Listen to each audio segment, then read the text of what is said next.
आपण स्क्रीनिंगच्या स्वरूपामध्ये आता दीक्षाचं स्वरूप किंवा दीक्षाही समजून घेण्याचा प्रयत्न करूया. स्टेप बाय स्टेप सर्व गोष्टींची उत्तर तुम्हाला शाबरी कवचच्या दीक्षेमध्ये याच्या भेटणार आहेत. खास करून शाबरी दीक्षाचं महत्व, त्याचं कवच कशा पद्धतीने केलं पाहिजे किंवा इतर सर्वच्या सर्व गोष्टी याच्या रेकॉर्डिंगमध्ये तुम्हाला दीक्षेच्या स्वरूपामध्ये भेटत आहेत. मी आता स्क्रीन शेअर करत आहे.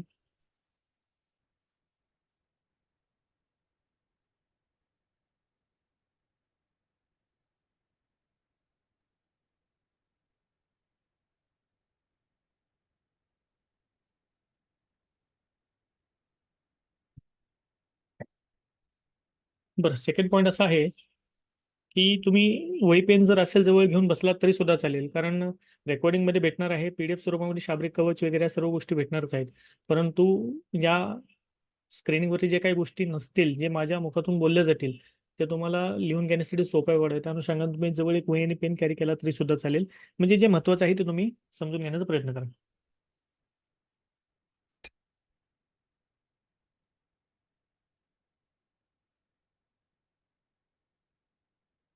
चला सुरुवात करूया. आदेश.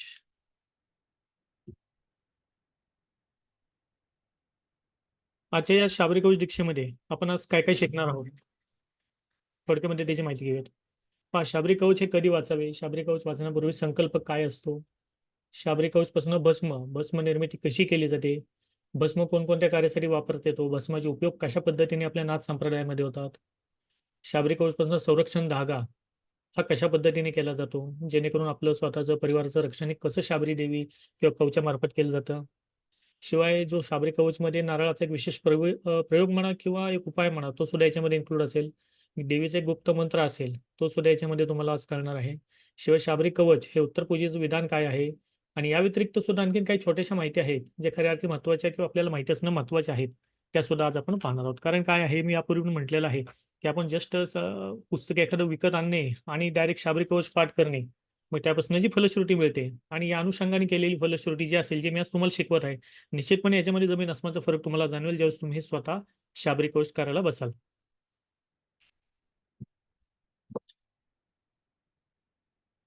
शाबरी कवच मध्ये प्रथम चरण येतो, थोडक्यामध्ये आपण शाबरी देवीची माहिती घेण्याचा किंवा शाबरी कवच याबद्दल माहिती घेण्याचा प्रयत्न करूया. कारण बऱ्याचशा जणांना शाबरी कवच काय आहे, देवी माहित आहे, परंतु अशी काही व्यक्ती काही ज्यांना काहीच माहित नाही. त्यामुळे आपण सर्वांना समजेल्या भाषेमध्ये समजवण्याचा थोडक्यात प्रयोग करूया. पहा, शाबरी कवच किंवा खऱ्या अर्थाचं शाबरी कवच याचं वर्णन कुठे आलेलं आहे, तर ते भृगसंहितेमध्ये आलेलं आहे. मग आता हे भृगसंहिता कोण, आपल्या अनेकशे काही पुराण आहेत, ग्रंथ आहेत, त्याच्यामध्ये भृगसंहिता नामक एक ग्रंथ येतो, जो भृग महर्षी किंवा भृग ऋषी यांनी तो रचित आहे किंवा त्यांच्या पासून तो उत्पन्न आहे असा मानला जातो. मग शाबरी कवच याची निर्मिती किंवा हा शाबरी कवच हे सर्वप्रथम याची माहिती आपल्याला कुठे मिळाली, तर ती भृगसंहिता याच्यामध्ये मिळाली. भृग ऋषींचा जर आपण हिस्ट्री पाहिली तर हे ब्रह्मापासून उत्पन्न असलेले ऋषी आहेत. आणि हा भृग ऋषी हे अत्यंत तपस्वी आणि क्रोध, म्हणजे याला आपण म्हणा तापट स्वभावाचे असे ऋषी हे भृग आहेत. शिवाय यांच्यापासून जो पुढे वंश चालला, ज्याला भृगवंशी म्हणतात, या भृगवंशीमध्ये जे निर्माण झालेले राजे महाराजे योद्धे तपस्वी होते, ते सुद्धा तपस्वी म्हणा किंवा रागीट म्हणा किंवा द्वेष असलेल्या अशा पद्धतीच्या भृग ऋषींच्या पूर्ण कालखंडामध्ये किंवा उत्पत्त असलेल्या पिढीमध्ये झाली. त्याच्यामध्ये म्हटलं तर जमदग्नी ऋषी म्हणतो, म्हणजे माता रेणुक यांचे पती जमदग्नी ऋषी, ते सुद्धा भृगु ऋषी उत्पन्न. शिवाय जे चिरंजीव आहेत, चिरंजीव आपण म्हणतो, सप्त चिरंजीव म्हणतो, त्याच्यामध्ये जे परशुराम आहेत ते सुद्धा भृगुवंश आहेत. मग थोडक्यामध्ये पहा बरं का, सांगण्याचं तात्पर्य काय आहे की जे भृगु ऋषी ज्यांनी ब्रह्मा विष्णू महेश या तिघांची सुद्धा परीक्षा घेतली, त्या तिघांनी अशा पद्धतीचे श्राप दिले जे आज तागात पाळले जातात किंवा त्याचा इफेक्ट आपल्याला कलियुगामध्ये सुद्धा दिसतो. म्हणजे हे भृगी ऋषी जे तापट स्वभावी परंतु परम तपस्वी म्हणा किंवा तेजस्वी अशा ऋषींनी जे देवी निवडली, थोडक्यामध्ये ज्या देवीची स्थापना किंवा ज्या देवीचं मान म्हणा किंवा ज्या देवीला मानला जाणारा वर्ग सुद्धा आपल्या नाथ संप्रदायामध्ये आहे, ही देवी सुद्धा तेवढीच उग्र स्वरूपाची आहे. म्हणजे यांनी असं म्हणता येणार नाही आपल्याला की माता लक्ष्मीच निवडली किंवा इतर कोणती देवी निवडली. शाबरी देवीच निवडण्यामागे रिझन काय होते, मग भृगु ऋषींची सुद्धा किंवा भृगु ऋषींनी जी शाबरी कवच लिहिले, ह्या मागे त्या देवीचं निवडण्याचं काय रहस्य असेल, तर रहस्य हेच होते की ही जी देवी आहे, ही असताना ज्याला आपण कडक म्हणूया किंवा ज्याला आपण म्हणूया की क्रोधाग्नी उत्पन्न ज्वाळेसारखी देवी आहे, ती शाबरी देवी आहे. कारण इतर देवींसारख्या या देवीचं नाही, हा पहिला पॉईंट तुम्ही लक्षात घ्या. शाबरी देवीची उत्पत्तीच यासाठी झाली किंवा शाबरी देवीचं रूपच चामुंडेने तिच्या अंगात यासाठी घेतलेलं आहे, एक पद्धतीचं अस्त्र आहे. याची माहिती मी तुम्हाला व्हिडिओच्या स्वरूपामध्ये यापूर्वी पण दिलेली आहे. मग हे जे अस्त्र आहे हे खास करून दमन कुणाचं करण्यासाठी बनलेलं आहे किंवा या देवीच्या कवचामुळे किंवा या देवीचा जर आशीर्वाद प्राप्त झाला खास करून, त्यापासून काय काय होतं, या देवीने सहस्त्र कोटी देवता बांधून ठेवायची ताकद याच्यामध्ये आहे. मग याच्यामध्ये गंधर्व असतील, देव असतील, यक्ष असतील, किन्नर असेल, कोणतेही सिद्ध असतील, राक्षस असतील, प्राणी असतील, इवन नवग्रह असतील, ह्या सर्वांना बांधायची ताकद देवीमध्ये आहे. तसं वर्णन आपल्याला शाबरी कवचमध्ये सुद्धा मिळते. याशिवाय शाबरी कवच करणाऱ्या व्यक्तीला पिशाच असेल, डाकिणी असेल, आता हे डाकिणी शक्ती शक्ती झाल्या थोडक्यामध्ये, हे निगेटिव्ह एनर्जी असलेल्या डाकिनी किंवा शाकिनी म्हणा किंवा असे काही दीर्घ संकटे असतात, एकामागे एक एखाद्या व्यक्तीवर येतात, परिवारावरती येतात. अशा संकटांचं निराशन करण्यासाठी ही देवी खास करून मानली गेली आहे. किंवा एखादी शत्रू असतात, अरिष्टे असतात, कोणते रोग असतील किंवा क्षय असतात. शास्त्रामध्ये क्षय याचं वर्णन जर म्हटलं किंवा ताप, तर त्रिविध ताप किंवा 18 पद्धतीचे क्षय याच्यामध्ये येतात शास्त्रामध्ये. त्याचं क्षमन करणारी सुद्धा देवी ही शाबरी देवी शास्त्रामध्ये सांगितली गेलेली आहे. मग याच्यामध्ये ज्वर असेल, ताप असेल, कुष्ठ असेल, परविद्या असेल, चेटक विद्या असेल किंवा 84 पद्धतीचे चेटक मारायची ताकद, ही ॲक्चुअलमध्ये काय आहे शाबरी विद्येमध्ये भैरवाचं आवाहन जे केलेलं आहे, बटूक भैरवाचं, भैरवाला शाबरी देवीने एक पद्धतीचं कार्य याच्यामध्ये दिलेलं आहे, की चेटक जी राहते किंवा ज्या विद्या राहतात खास करून या तंत्र विभागामध्ये, ह्या 84 पद्धतीच्या वेगवेगळे सामर्थ्य असलेले चेटक याच्यामध्ये वर्णित आहेत. या सर्वांना फोडायची ताकद शाबरी देवीच्या एका कवचामध्ये आहे. त्यामुळे या पद्धतीचे दोष या सर्वांपासून रक्षण करणारी देवी जी आहे ना, तर ती शाबरी देवी आहे. कारण कोणत्याही पद्धतीचे तंत्र किंवा कोणत्याही पद्धतीच्या अशा काही ऊर्जा किंवा एंटिटीज असतात किंवा एनर्जीज असतात, ज्याचा त्रास तुम्हाला होतो, तुमच्या परिवाराला होतो.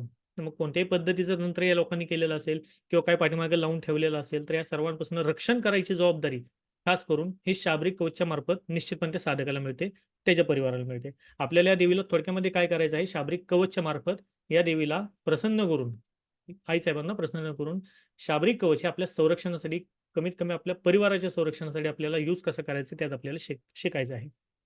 शाबरी कवच कोणी करावे? स्त्री, पुरुष दोघांनी केलं तर दोघांनी करा. काही अडचण नाही. घरामध्ये असं नाही फक्त पतीनेच करावं, पत्नीने करू नये का किंवा महिला वर्ग करू शकत नाहीयेत का?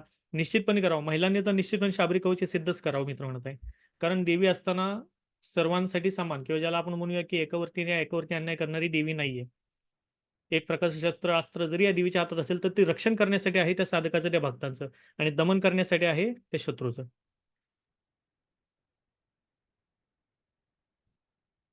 आता शाबरी कवच या देवीच्या पूजेमध्ये खास करून कोणकोणत्या वस्तू लागतात? पहा, आपण आता कवच सिद्ध करणार आहोत येत्या काळामध्ये. कवच सिद्ध करताना अगदीच काही मोठ्या पद्धतीच्या पूजा किंवा अनुष्ठान अनुष्ठान मोठे असतात म्हणजे पाठाच्या स्वरूपामध्ये. परंतु याच्यामध्ये जे पूजा बांधल्या जातात किंवा मांडल्या जातात, अगदीच काही मोठ्या पद्धतीच्या याच्यामध्ये पूजा नसतात किंवा याच्यामध्ये मोठा रास करण्याची काही गरज याच्यामध्ये येत नाहीये. पूजा जी केली जाते, अगदी साध्या सोप्या पद्धतीमध्ये या देवीची पूजा होते. मग याच्यामध्ये आपण काय देवीसाठी एक पाट घेऊ शकतो. देवीचा फोटो आपल्याला घरामध्ये आणावा लागेल. देवीचा कोणता फोटो आणा, देवी दुर्गाचा फोटो आपल्याला बाजारामध्ये इझी मिळतो. छोट्या स्वरूपामध्ये असेल तरी सुद्धा चालेल.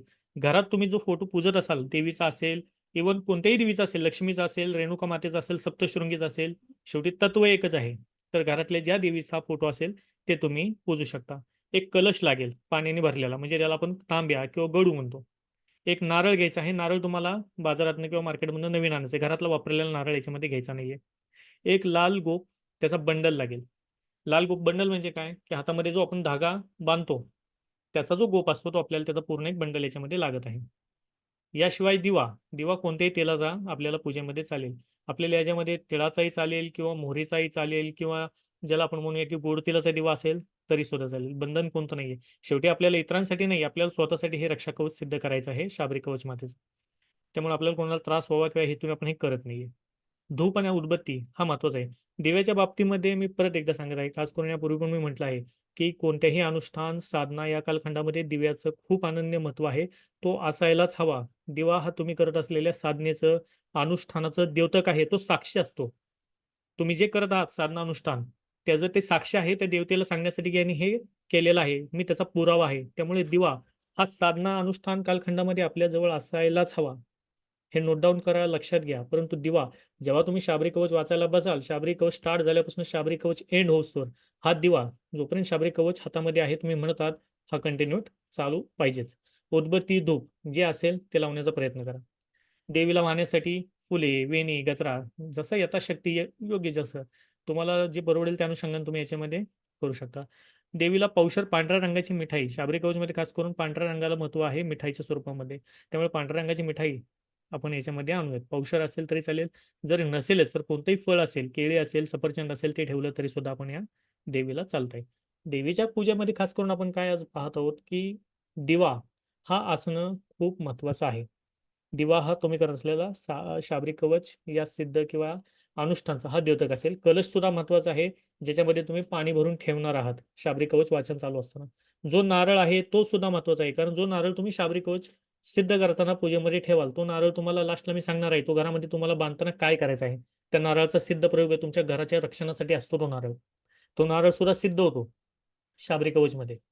किंवा लाल बंडल हा सुद्धा का महत्त्वाचा आहे, ते पण तुम्हाला आता नेक्स्ट स्टेजमध्ये कळेल. पण ह्या सर्व गोष्टी आपल्याला एकदम बेसिक गोष्टी आहेत. अगदी कोणत्या काही जास्त मोठ्या स्वरूपाच्या किंवा ज्याला म्हणूया जास्त खर्चिक अशा कोणत्याही वस्तू शाबरी कवचमध्ये आपल्याला लागत नाहीयेत. शिवाय जे शाबरी कवच तुम्हाला वाचायचं आहे, ते सुद्धा तुम्हाला मी पी-डी-एफच्या स्वरूपामध्ये देणार आहे. फक्त या गोष्टी जमा करायची जबाबदारी ही आपली आहे.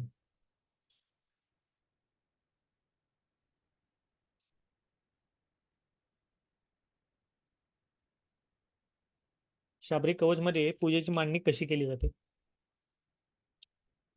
शाबरी कवचमध्ये पहा, आता आपल्याला जशा आपण रेग्युलर पूजा मांडतो, मग ज्याच्यामध्ये आपण एक पाट घेणार आहोत, मग पाटावरती जर लाल कापड असेल तर ते टाकायचं आहे. देवीचा फोटो त्यावरती मांडा. देवीला हळदी कुंकू व्हायचं आहे सुवासिनींनी.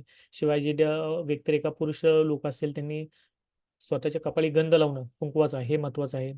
देवीचं जे षोडशोपचार पूजन असतं यथाशक्ती यथामती या पद्धतीने आपल्याला त्यामध्ये कळायचं आहे. गंध लावणे, उदबत्ती वाहणे, थोडक्यामध्ये पूजा रोजच्या पद्धतीने करा. फोटोच्या शेजारी एक पाण्याचा कलश ठेवा किंवा देवीच्या समोर आणि त्या कलशावरती आपल्याला नारळ ठेवायचा आहे किंवा कलशाच्या बाजूला ठेवला तरी सुद्धा चालेल.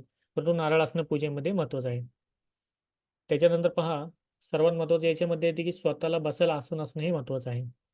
आसन हे सर्व पूजा अनुष्ठानमध्ये खूप महत्त्वाचे असते. कारण काय आहे, तुम्ही कोणत्याही पद्धतीची पूजा, जप जरी करत असाल, तर आपण कधीही जमिनीवरती बसून म्हणजे बिना आसनाचं बसून जप, पूजा किंवा अनुष्ठान कोणतंही करू नये. याला शास्त्र किंवा याचं विधान आहे. कारण ज्या गोष्टी आपण जमिनीवर बसून करतो थोडक्यामध्ये, मग जप असेल, पूजा अनुष्ठान कोणतंही असेल, तर त्याचं फलित आपल्याला मिळत नाही. त्याचं 80% फलित तुमचं जे आहे, कोणत्याही पद्धतीचं तुम्ही अनुष्ठान जप करत असाल, तर ते जमिनीमध्ये गेलं म्हणजे थोडक्यामध्ये ते पाताळामध्ये जातं, असं याच्यामध्ये आख्यायिका येते किंवा शास्त्रामध्ये असे विधान आहेत. त्यामुळे आसन याला खूप महत्त्व आपल्याला पूर्ण हिंदू धर्मामध्ये दिले गेलेलं आहे. आसन कोणतं असावं, आसन कोणतंही असू द्यात, काही अडचण नाहीये. घरामध्ये जे असेल काळा रंग सोडून, काळ्या रंगाचं आसन सोडून कोणतंही आसन असेल. आसन म्हणजे बसायचं आपण घेतो ती थोडक्यामध्ये जेवताना जी आपण घेतो बसायला बसकर वगैरे याला आसन म्हणतात. मग असं कोणतं जरी तुम्ही घेतलं तरी सुद्धा चालेल, पण तो ते घ्या. बरं समजा आता काही लोकांना असे त्रास असतात, की गुडघ्यामुळे जमिनीवर बसता येत नाही किंवा शारीरिक व्याधी काय असेल तर जमिनीवरती बसणं शक्य नाही. खुर्चीवरती बसाल तर चालेल का? अवश्य तुम्ही बसू शकता. खुर्चीवरती बसण्याला काही अडचण नाही. खुर्चीवरती बसताना सुद्धा आसन लावून बसा. म्हणजे मांडी घालता येत नसेल किंवा खाली बसता येत नसेल तर. कारण आपल्या शाबरी कवचमध्ये असं कुठेच विधान किंवा वर्णन नाहीये, की एखाद्याने फक्त आणि फक्त पद्मासन लावूनच शाबरी कवच वाचन करावं किंवा एखाद्या सिद्ध असलेल्या आसनामध्ये शाबरी कवचचं वाचन केलं पाहिजे. असं कोणता विधान, नियम देवीने दिलेला नाहीये. त्यामुळे अवश्यपणे अशा सर्व व्यक्ती सुद्धा शाबरी कवच स्वरक्षणासाठी, कुटुंबाच्या रक्षणासाठी पठण करू शकतात, ज्यांना बसता येत नाहीये किंवा कोणत्याही पद्धतीची व्याधी असेल. अवश्य तुम्ही खुर्चीवरती बसून हे करू शकता. राहिला सवाल पूजा मांडणीचा. पूजा मांडणी तुम्ही तुमच्या घरातल्या तुमच्या ताईंकडनं किंवा तुमच्या आईंकडनं तुम्ही घरामध्ये खाली मांडा, पूजा जी आहे ती. आणि तुम्ही बसताना खुर्चीवरती बसून त्याच्या अनुषंगाने तुम्ही शाबरी कवचचं पठण करू शकता. बसताना आसन मात्र निश्चितपणे घ्या, खुर्चीवर जरी असेल तरी. नेक्स्ट आहे जवळ स्वतःला पिण्याचं पाणी हे घेणं महत्त्वाचं आहे. कारण पहा कंटिन्यूटी असते. कारण हे शाब्दिक कवच वाचणं म्हणजे तेवढा वेळ सुद्धा याच्यामध्ये जातो. डिपेंड आहे की आता तुम्ही वाचन कशा पद्धतीने करत आहात. परंतु नाही म्हटलं तर एक 4 तास, 5 तासाची बैठक याच्यामध्ये होते, जर एकसारखं आपण करणार असेल तर. त्यामुळे स्वतःला पिण्याचं पाणी वगैरे हे प्यायचं. असं नाही की एकदा वाचायला बसलं म्हणजे आता पाणी पण पिणार नाहीये, मी निराकारी करेल किंवा अशा गोष्टी करू नका. कारण कोणताच देव स्वतःला त्रास करून तुम्ही माझी साधना करा असं करत नाही आणि आपल्याला ही साधना स्वसंरक्षणासाठी हसत-खेळत करायची जेणेकरून त्याचा आपल्याला सिद्धी किंवा अशा काही गोष्टी आहेत जे कमीत कमी स्वसंरक्षणासाठी आहेत. तेवढं आपल्याला यातनं साध्य करायचे आहेत. आणि नवीन साधक असेल किंवा आपण साधक जरी असले शेवटी कलियुग आहे. कारण पहा नाथांच्या पोथीमध्ये सुद्धा जर तुम्ही वर्णन पाहिलं, ज्यावेळेस मत्स्येंद्रनाथ महाराज तप करतात किंवा तप केल्याच्या नंतर पहिल्या दुसऱ्या अध्यायामध्ये वर्णन येतं. त्यामध्ये साक्षात नाथांच्या पोथीमध्ये सुद्धा वर्णन येतं, की "हे मानवा ते नये घडून, ते अवतारी असती परिपूर्ण म्हणून झाले तयांसी." म्हणजे नाथ संप्रदायामध्ये आपल्या परमपवित्र ग्रंथामध्ये सुद्धा वर्णन येते. हे मानवांना घडून येणार नाही तसे तप, जे नाथांनी केलेले आहेत. लक्षात घ्या. पराकोटीचे जे तप आहेत नाथांनी केलेले मानवाला घडून येणे शक्य नाहीये. ते दैवी अवतार होते त्यामुळे त्यांना जमले. त्यामुळे असं कोणतंच विधान किंवा डोक्यामध्ये कोणतीही टिडी ठेवू नका, की मला एकदम स्वतःला त्रासदायक करून ह्या गोष्टी करायच्यात. करू नका.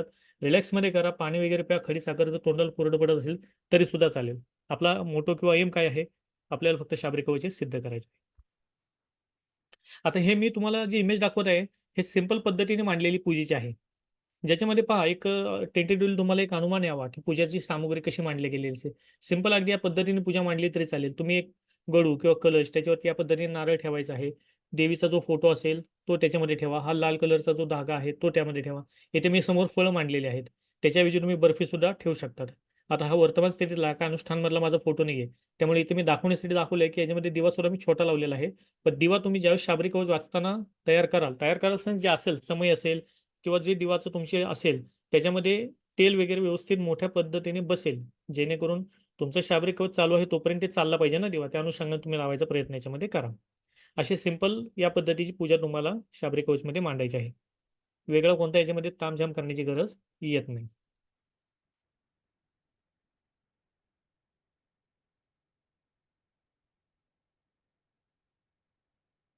आता पहा शाबरी कवचचे नियम. नियम काय असतात हे खूप महत्वाचं आहे. कारण कोणतंही दैवी साधना असेल, कवच असेल किंवा अनुष्ठान असेल, याच्यामध्ये नियमांची पवित्रता असणे महत्वाचे असते. कारण पहा उपास सुद्धा आपण म्हणतो उपास का करतो? उपास करण्यामागे रिझन काय? त्याला वैज्ञानिक रिझन जर म्हटलं तर उपास का करावा? 2 अर्थ आहेत. एक तर मुळामध्ये काय आहे, आपल्या शरीरातले अनेक असे काही घटक असतात. ज्यावेळेस आपलं पोट मोकळं असतं, त्याच्यामधनं ते घटक जळून जातात, जे खऱ्या अर्थी शरीराला आवश्यकच नसतात. हा पण पर्याय येतो. म्हणजे हे विधान आहे. अ, वैज्ञानिक पद्धतीने विचार केला. सेकंड पॉइंट कमी जेवणामागे उपवास का करावा किंवा साधनेच्या वेळेस? तर आपल्या पोटामध्ये अन्न कमी असेल तर झोप आपल्याला कमी येते. हा मेन पॉइंट येतो. आपण जे लक्ष किंवा आपण जी साधना करणार आहोत, अनुष्ठान करणार त्याच्यावरती आपलं लक्ष राहतं. जेवढं जास्त जेवण कराल ना, तेवढा एक प्रकारचा थकवा, आळस आणि झोप कधी लागेल अशा पद्धतीच्या गोष्टी होतात. तर ते होऊ नये ह्यासाठी खऱ्या ते उपवास हे केले जातात. ते देवतेप्रती आपण मान्य करतो. बरं आता उपवास केलाच पाहिजे का? तर उपवास करावाच असा कोणताही नियम शाबरी कवचमध्ये आपल्याला दिलेला नाहीये. त्यामुळे उपवास केला तरी चालेल किंवा एक वेळ तुम्ही याच्यामध्ये फराळ केला किंवा फळं खाल्ली तरी सुद्धा चालतात. समजा एखाद्याला उपवास होतच नसेल, तर तुम्ही दूध घेऊ शकता, एक वेळ जेवण करू शकता किंवा फराळ आणि जेवण संध्याकाळी उपवास सोडू शकता. त्यामुळे असं उपवासाच्या बाबतीमध्ये पर्टिक्युलर किंवा करावाच असं कोणतं विधान शाबरी कवचला नाहीये. महत्त्वाचा पॉईंट येतो की काळा कपडा. काळा कपडा हा शास्त्राप्रमाणे इव्हन शाबरी कवचमध्ये सुद्धा वापरू नये याचे विधान आहे. काळा कपडा आपल्याला संपूर्ण या दिवसामध्येच ज्या दिवशी आपण आता शाबरी कवच करणार आहोत, त्या संपूर्ण दिवसामध्ये अंगावरती काळ्या रंगाचे कोणतेच कपडे आपल्याला घालायचे नाहीयेत. हां, संपूर्ण घालू नका. भले मग अंगावरती बाहेर जाताना काळी पॅन्ट असेल, पण वर वेगळा शर्ट असेल कलरचा तर चालेल. पण संपूर्ण पेहरावच काळा असावा हे करू नका. शक्यतो काळा रंग या शाबरी कवचच्या याच्यामध्ये आपल्याला घालायचा नाहीये. इव्हन आसन सुद्धा काळ्या रंगाचं आपल्याला घ्यायचं नाहीये, हा महत्त्वाचा पार्ट आहे. कारण काळा रंग आपल्या शेवटी नवग्रहांचं याच्यामध्ये बंधन पण दिलं आहे. नवग्रहांमध्ये काळा रंग म्हटलं तर याच्यावरती प्रभुत्व राहू आणि शनीसारख्या ग्रहांचं सुद्धा येतं. त्यामुळे हे जो रंग मानला गेला आहे, तंत्रविधीमध्ये सुद्धा काळ्या रंगाला महत्त्व त्यासाठीच आहे. कारण हा एक प्रकार म्हणून जे निगेटिव्ह एनर्जी किंवा ऊर्जा असते ना, याला आकर्षित करणारा रंग हा काळा मानला गेला आहे. त्यामुळे काळा रंग आपल्याला शाबरी कवचमध्ये हा सोडायचा आहे त्या एका दिवसासाठी. संपूर्ण अनुष्ठान पर्वामध्ये ब्रह्मचर्य पालन करणं अनिवार्यच आहे. कोणतीही साधना असेल, अनुष्ठान असेल, ज्यावेळेस तुम्ही करत असाल, अशासारखे सिद्ध शाबरी कवच सारखे अनुष्ठान असेल किंवा बजरंग बलीचं बजरंग बाण सारखे अनुष्ठान असेल किंवा कोणतेही अनुष्ठान असेल, इष्ट आराध्याचं तुमच्या, त्यावेळेस तुम्हाला अनुष्ठान घेतलं तर तुम्हाला ब्रह्मचर्य पालन हे करणं अनिवार्यच आहे. त्याच्यानंतर आहे सात्विक. काया वाचा मनाने म्हणजे आपण नजरेने असेल, बोलताना तोंडातला उच्चार असेल, मनात न करत असलेले विचार असतील, याने जेवढं शुद्ध राहता येईल, तेवढं एक शुद्ध आपल्याला या दिवसामध्ये राहण्याचा प्रयत्न हा करायचा आहे. कारण करत आहोत ते आपण आपल्या स्वतःसाठी, घरातल्या लोकांसाठी करत आहोत. त्यामुळे एक दिवस आपल्याला आई-साहेबांसाठी, देवीसाठी देत आहोत, तर आपण पूर्णपणे 100% का होईना, परंतु 80% 90% तरी मी माझं पूर्ण इनपुट, माझं पूर्ण सामर्थ्य मी देवीसाठी देत आहे. त्या अनुषंगाने मी प्रयत्न करेल सात्विक राहण्याचा, या गोष्टी करा. मग एक सात्विक राहताना कोणत्या गोष्टी करायच्या किंवा ज्याला आपण म्हणू चुकीच्या काही गोष्टी पाहणे, बोलणे, ऐकणे, वाचणे सर्वपणे टाळा. संपर्क जेवढा कमी येईल तुमचा, तेवढं तुम्ही सात्विक राहणार आहात. कारण या अनुष्ठानच्या पर्वामध्ये, काळामध्ये तुम्ही कसं विचित्र व्हाल किंवा तुमचे अनुष्ठान कसं बिघडेल याच्यासाठीच ह्या निगेटिव्ह एनर्जी प्रयत्न करणारे असतात आणि त्या करतात. त्यामुळे सावधान राहा. सात्विक असाल, जेवढं जास्तीत जास्त सात्विक राहाल तेवढा फायदा, तेवढी प्रचिती खास करून शाबरी कवचमध्ये त्या साधकाला येते. चामड्याची वस्तू जसं की पट्टा असेल म्हणजे घड्याळाचा पट्टा, चामड्याचा आपण जो कमरेला लावतो तो पट्टा, ह्या गोष्टी जवळ आपल्याला नसाव्यात. चामड्याची कोणतीच वस्तू जवळ ठेवायचीच नाही त्या दिवसामध्ये. जसंही मगाशी म्हटलं, की घरातल्या महिलांनी हळदी कुंकू लावणे, शाबरी कवच वाचण्यापूर्वी दिवसभर, किंवा पुरुषांनी लाल नाम ओढणे हे महत्वाचं आहे. आसनच्या बाबतीमध्ये म्हटलं तर आसन अनिवार्य का आहे याची माहिती मी तुम्हाला दिलेली आहे. शुचिर्भूतता असणे महत्वाचे आहे. शुचिर्भूतता म्हणजे काय, की घरामध्ये समजा नैसर्गिक चक्र असेल, किंवा आपण बाहेर कुठं जात येत असाल तर कुठलेही लोक कुठल्याही पायाने कसेही आपल्याला भेटलेले असतात, त्यांचा स्पर्श झालेला असतो. त्यामुळे शक्यतो मी जसं की म्हटलं, मॅक्झिमम आपला जनसंपर्कच एका दिवसासाठी टाळलेला चांगला. कुणाच्याही संपर्कात न येता आपण शेवटी देवाचं अनुष्ठान करत आहोत, तर एक दिवस आपल्या आयुष्यातला देवासाठी देऊयात. या अनुषंगाने प्रयत्न करा. कारण काय आहे, मी व्हिडिओमध्ये मी सांगितलं, समजून घ्या. कुठल्याही देवी साधना असेल, अनुष्ठान असेल ना, हे मनापासून, हे अंतर्भावनातनं करा. तर निश्चितपणे त्याची प्रचिती तुम्हाला येते. नाहीतर असे मार्केटमध्ये कितीतरी आपण आजपर्यंत हे करत आलेलो आहोत, पाहिलेलं आहे. एवढा देव केला किंवा काही गोष्टी केल्या, पण आजपर्यंत आपल्याला फरक काय येत नाहीये.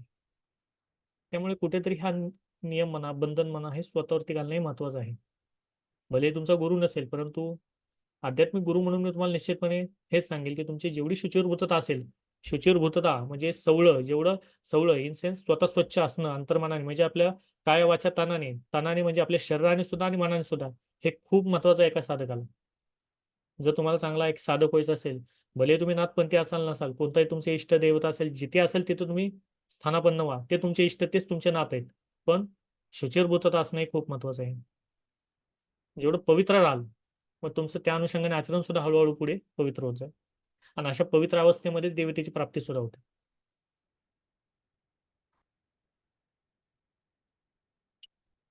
नेक्स्ट येतो, आता समजा पाठ चालू आहे. बऱ्याच जणांचा प्रश्न आहे, की गुरुजी पाठ चालू आहे किंवा त्यावेळेस लघुशंका आली, तर टॉयलेटला जावं लागलं, तर मग काय करायचे? निश्चितपणे जाऊ शकता. याच्यामध्ये परत बसताना तुम्हाला स्वच्छ शुचिर्भूत हात पाय धुवून बसणं, परत एकदा म्हणजे आपण म्हणूयात ना, की गंध वगैरे लावून परत एकदा बसणं, भस्म लावून, ह्या गोष्टी महत्वाच्या आहेत. बरं, पाठ एकदा चालू झाला की शक्यतो कोणाशी बोलू नका. ज्यावेळेस तुम्ही आता शाबरी कवच वाचायला सुरुवात कराल, हे नियम आहेत, आधी समजून घ्या. शाबरी कवच ज्यावेळेस तुम्ही आता वाचायला सुरुवात कराल, त्यावेळेस शक्यतो कोणाशी तुम्हाला बोलायचं नाहीये. इन केस समजा तुम्हाला बोलावंच लागलं, जे अत्यंत महत्वाचं आहे, तर तुम्ही बोलू शकता. पण प्रयत्न करा की मौन अवस्थे म्हणजे थोडक्यामध्ये जे काय शाबरी कवच आता मी वाचायला बसलोय, माझ्या मुखातनं जे शब्द पडतील ते फक्त आणि फक्त शाबरी कवचचेच असतील. कारण जे मंत्राचं पावर म्हणा, किंवा शाबरी कवच करताना जे मुखातून मंत्र बाहेर पडत असतात ना, एक प्रकारचं वलय ही चंडी देवी म्हणजे शाबरिका स्वतः भोवती तयार करते त्या साधकाच्या. हे गुप्तविधान आहे, कितपत समजेल माहित नाही, पण समजून घ्या. तेव्हा शक्यतो ना, एक लय जो असतो ना, ज्याला आपण लय म्हणूया, हा लय आपल्याला तोडायचा नाहीये. हे तोडायचा प्रयत्न होईल ज्यावेळेस तुम्ही शाबरी कवच बसताल करायला. मी यापूर्वी पण सांगितलंय, बजरंग बाणच्या दीक्षेमध्ये सुद्धा किंवा इतर व्हिडिओमध्ये सुद्धा, की ज्या ज्या वेळेस तुम्ही अनुष्ठान करायला बसता, ज्या ठिकाणी तुम्ही बसत असता, त्या ठिकाणी कोणत्या दुष्ट शक्ती आहेत, त्या जागेमध्ये काय दोष आहेत, आजूबाजूच्या लोकांनी काय केलं आहे, आपल्या पाहुण्यांनी किंवा ज्याला आपण म्हणूया भावकीच्या लोकांनी काय केलं आहे, काहीच आपल्याला माहित नसते. ह्या गोष्टी कळण्याच्या पलीकडे असतात. आणि ह्या गोष्टी ज्यावेळेस तुम्ही हे करायला बसता, असे काही सिद्ध कवच असतील किंवा अनुष्ठान असतात, तर हे तुम्हाला बिघडवण्याचं कार्य करतात. हे कशा करतात? घरामध्ये मग भांडणाला सुरुवात करतात. घरामधले नवरा बायकोची भांडणं व्हायला सुरुवात होतात. आई वडिलांचे मुलाचे भांडणं होतील. शेजारचा होऊन भांडण करेल. असे होतात, असे अनुभव आहेत. किंवा माझ्यापाशी आलेले आजपर्यंतचे काही लोक आहेत, त्यांचे सुद्धा असे अनुभव येतात, की जे पाहुणा कधी आला नाही, तो अचानकपणे घरात आला. नको असलेल्या लोकांचे फोन आले. कुठला देणेकरी असेल तर तो दारावर आला. म्हणजे ह्या जे लहरी असतात ना, जे निगेटिव्ह व्ह्यूज असतात, त्यांचं एकच तत्व आहे, की काही त्यांना कळत आहे, शेवटी आपण जसं या देवतेचं करत आहोत, यांना सुद्धा माहिती आहे, की हा बसणार व्यक्ती आता काय करणार आहे. त्या अनुषंगाने हे तुम्हाला विचलित करायचा परिपूर्ण प्रयत्न करतील. त्यामुळे मनामध्ये खूणगाठ बांधा. काही जरी झालं, तर हे मी अनुष्ठान करणारच आहे. तरच हे अनुष्ठान होतात. त्यामुळे मनापासून तयारी करा. सुरुवात ही मनापासून होते. व्हिडिओमध्ये पण म्हटलेलं आहे. कोणतीही सुरुवात असेल ना, ते मनापासून होते. कोणताही रोग असेल, तो आधी मनातनं बरा झाला तर शरीराला काही करू शकत नाही. तेवढी ताकद आपल्या मनाची आहे. मनाची ताकद वाढवायची असेल, तर आपल्याला आपली सप्तचक्र किंवा जागृती चक्र हे जागृत केले पाहिजेत. आता हे मी म्हणणार ना, तो विषय किंवा आजचा टॉपिकच नाहीये मुळामध्ये. कुंडलिनी शक्ती किंवा सप्तजागृती ह्या गोष्टी. पण ही देवी त्याला सुद्धा मदत करते बरं का. कारण चक्रावरती होणारा पहिला आघात जो होतो, हा गणपतीनंतर हाच देवी करते. ही पुढची गोष्ट आहे, मी जे काही तुम्हाला सांगत आहे. येणाऱ्या व्हिडिओमध्ये टॉपिकमध्ये तो घेईल मी पाठ. पण ही देवी तुम्हाला शाबरी देवी चक्राला किंवा ज्याला आपण म्हणूया ना, कुंडलिनी जागृती करण्याला सुद्धा खूप महत्वपूर्ण देवी आहे. निश्चितपणे मदत करते. त्यामुळे हा प्रयत्न मनापासून करा, जो सांगितलेला आहे तो. मद्यपान असेल, मांसाहार असेल, त्या दिवशी वर्ज्यच आहे. कोणतीही वाईट सवय असेल, कोणतीही असेल मग ती, ते आपल्याला दिवसामध्ये वर्जस करायचे आहेत. हां, त्याच्यानंतर जसं मी म्हटलं, की हा दिवस पूर्णपणे देवीला म्हणजे आई-साहेबांसाठी आपल्याला सोडायचा आहे. मौन शक्यतो धारण करायचा प्रयत्न करा. मगाशी जसं काही म्हटलं, मौन धारण करणं ही सुद्धा एक खूप मोठी कला आहे. ज्याला विद्याच म्हणेल मी. कारण मौनामध्ये इतकी मोठी ताकद आहे, जे तुमच्या मनाशी तुम्हाला स्वतःला एकनिष्ठ करेल.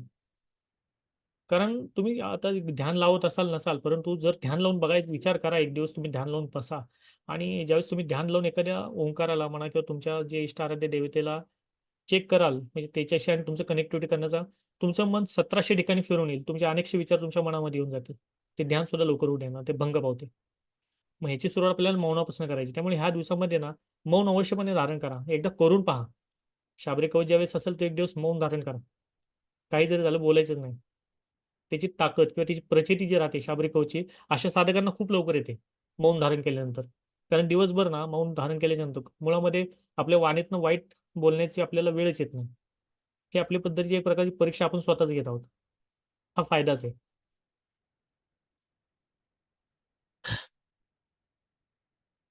शाबरी कवच कधी वाचावे किंवा नियम नियम तर आपण पाहिले आता. शाबरी कवच कधी वाचावे? शाबरी कवच वाचण्याचा सर्वात बेस्ट टाइम हा रात्रीचा. कारण समजून घ्या, मी तुम्हाला इतर देवी देवतांची काही गोष्टी असतील त्या बोलत नाहीये किंवा आता बजरंगबाणची जे पण दीक्षा त्यामध्ये सुद्धा मी काही गोष्टी सांगितल्या. कारण ज्या आपण आरती समजून घेत आहोत किंवा जे तंत्रविद्या किंवा इतर काही गोष्टी आपण आजपर्यंत तुम्ही अनुभवले असतील किंवा माझ्यापाशी मला अनुभवतात, की कुणी काय केलेलं आहे. आजपर्यंत बऱ्याचशा ठिकाणी आम्ही जाऊन आलो, बुवाबाजींकडे जाऊन आलो. अनेकसे उपाय केले. बरेचसे लोकांचे मला फोन पे येतात, अनुभव मिळतात. एवढे पैसे गेले, तेवढे पैसे गेले. मग फायदा होतो ना होतो त्यांचा पाठ. शेवटी ते प्रारब्ध होतं ते घडून गेलं.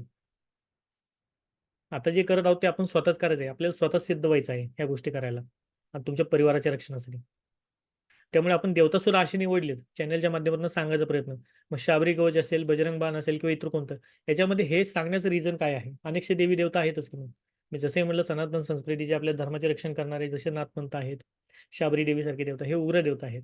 इव्हन नाथपंथांनी सुद्धा किंवा नाथसाहेबांनी सुद्धा शाबरी देवीच का पकडली? किंवा शाबरी देवीचं आपण म्हणतो शाबरीक मंत्र जे सिद्ध झाले ते का झाले? शाबरी देवीच का? मी जसं म्हटलं भृगुवंशी देवी ती जसं आपला भृगुवंश जसा कुल चालत आला किंवा जसं जे तात्पर्य जेवढं सामर्थ्य होते त्या देवीमध्ये आहे, ते शाबरी देवीमध्ये. असं म्हणणार नाही की इतर देवी देवतांमध्ये ते सामर्थ्य नाहीये. पण काही देवी देवता असे बनलेले आहेत, जे मुळामध्ये उग्र स्वरूपी किंवा अशा दुष्ट शक्तींच्या संहारासाठीच बनले आहेत. जसे बजरंगबली असेल, शाबरी देवी असेल. हे रक्षण करतात आणि खरंच करतात. ज्यावेळेस तुम्ही सिद्ध कराल, तुम्ही स्वतः अजमावल्या या गोष्टी, की काय तुमच्या बाबतीमध्ये अनेकसे काही प्रकार किंवा ज्याला आपण म्हणूया, की चमत्कार म्हणणार नाहीये, पण चमत्कार शब्द थोडासा वेगळा वाटेल, परंतु अनुभव स्वतः येतात, की चुकीच्या ठिकाणी मी फसलो असतो. चुकीची वेळ आली असती, पण ती आली नाही. का आली नाही? तर त्याचा अनुभव त्यावेळेस त्या लोकांना येतो. वेळ निश्चितपणे रात्रीची असेल. जितकं शक्यतो रात्री बसाल तेवढं बेस्ट आहे. आणि आता तर येणार होळीचं जसं की मी तुम्हाला म्हटलं, होळीचा एपिसोड तुम्ही पाहिला असेल. सिद्ध रात्रीच आहे. होळीच्या रात्रीमध्ये केलं तर आणखीन उत्तम. जागा आणि आसन. जागा घरामध्ये कोणती जरी असेल तरी चालेल. असं नाही की तुम्ही देवघरातच बसा किंवा किचनमध्येच बसा, हॉलमध्येच बसा. जिथे तुमचं मन लागेल ते जागा तुम्ही पकडा. तर त्या जागेला ज्यावेळेस तुम्ही शाबरी कवच करणार असाल ज्या दिवशी, ती जागा पुसून घ्या. स्वच्छता ठेवा त्या जागेमध्ये. जाळी जळमट असेल तर काढून टाका घरातली. जागा स्वच्छ करणं किंवा जागेमध्ये जर थोडंसं प्रसन्नता तुम्हाला वाटेल, ह्या अनुषंगाने ती जागा थोडीशी स्वच्छ शुचिर्भूत करा. पुसून घ्या आणि त्या जागेमध्ये शाबरी कवच करायला बसा. तिथेच त्या आई-साहेबांची पूजा मांडा शाबरी देवीची, तरी सुद्धा चालेल. पर्टिक्युलर जागा कमी आहे, किचनमध्येच देवघर आहे किंवा मग देवघरामध्ये बसू किंवा हॉलमध्ये बसू, कुठेही बसा.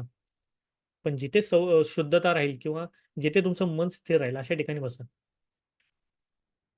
आसन जसं की मी तुम्हाला सांगितलंच आहे, कोणतं आसन घ्यायचं आहे, कुठलंही आसन घेतलं तरी सुद्धा चालेल. शाबरी कवचमध्ये येतो भस्मविधी. भस्मविधी हा आपल्या नवनाथ संप्रदायामध्ये सर्वप्रथम येतो. नाथांनी जेवढे कार्य सांगितले, नाथपंथाचा जो प्रचार प्रसार सुरू झाला, हा भस्मापासून निर्मित कार्यांवरती झाला. भस्मापासूनच उत्पत्ती गोरक्षनाथांची झाली. गौरभस्मापासून. मग भस्म कसा करायचा? कारण शाबरी कवचमध्ये सिद्ध भस्म अनेकशा कार्यामध्ये आपल्याला यूज करता येतो. त्यातनं कार्यसुद्धा होतात. जे घडत नाही ते कार्य करतात ज्यावेळेस भस्म उडवला जातो. आता भस्म कोणता करायचा असतो? मुळामध्ये भस्म हा केला जातो गायीच्या गौरीपासून. त्यामुळे प्रयत्न करा गायीच्या गौऱ्या मिळवण्याचा. ज्यावेळेस तुम्ही आता शाबरी कवच करणार असाल त्याच्या एक दिवस आधीच तुम्ही हे सर्व गोष्टी करून घ्या. जिथे गायीच्या गौरी मिळत असेल त्या गायीच्या गौरी आणा. जितक्या जास्त तुम्हाला भस्म करायचं असेल ना तो करून घ्या. कारण जेवढा तुम्ही जास्त भस्म कराल तो भस्म सिद्ध होणार आहे. ज्यावेळेस तुम्ही शाबरी कवच आता तुम्ही अनुष्ठान कराल ते भस्म सिद्ध करायचं ते मी तुम्हाला सांगेल.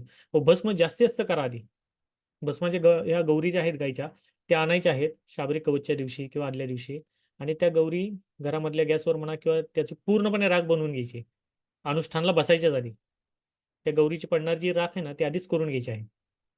त्याचं महत्व आहे. कारण जो भस्म सिद्ध होणारे शाबरी कवचमध्ये करणार आहोत आपण त्या गौरीपासून किंवा त्या राखेपासून झालेले भस्म अनेकशा कार्यामध्ये तुम्हाला उपयोग पडणार आहे. हा झाला गौरीचा. सेकंड येतं विभीत असणं सुद्धा तितकंच महत्वाचं आहे. भस्म कोठे धारण करतात? कपाळी विभीत असणं. नोट डाऊन राहा किंवा लिहून घ्या किंवा लक्षात घ्या. कपाळी विभीत असणं, दंडावरती असणं, कोपऱ्यावरती असणं. महत्वाचं आहे की महादेवाचं विभीत हे असणं. कारण विभीताची महिमा ही इतकी मोठी आहे किंवा शिवपूजेमध्ये शिवपूजन ज्याला महादेवाचं पूजन म्हणतो सदा सर्व काळ ही तर पूजनीय आहे महादेवाचे. महादेवाच्या पूजन कालखंडामध्ये जसं विभीताचं महत्व हे विभीताचं भस्माचं महत्व हे सगळ्याच पूजेमध्ये आहे. याही पूजेला ते लागू आहे. विभीताची महिमा आपल्याला गुरुचरित्रामध्ये सुद्धा आठवते किंवा गुरुचरित्रामध्ये सुद्धा सापडते.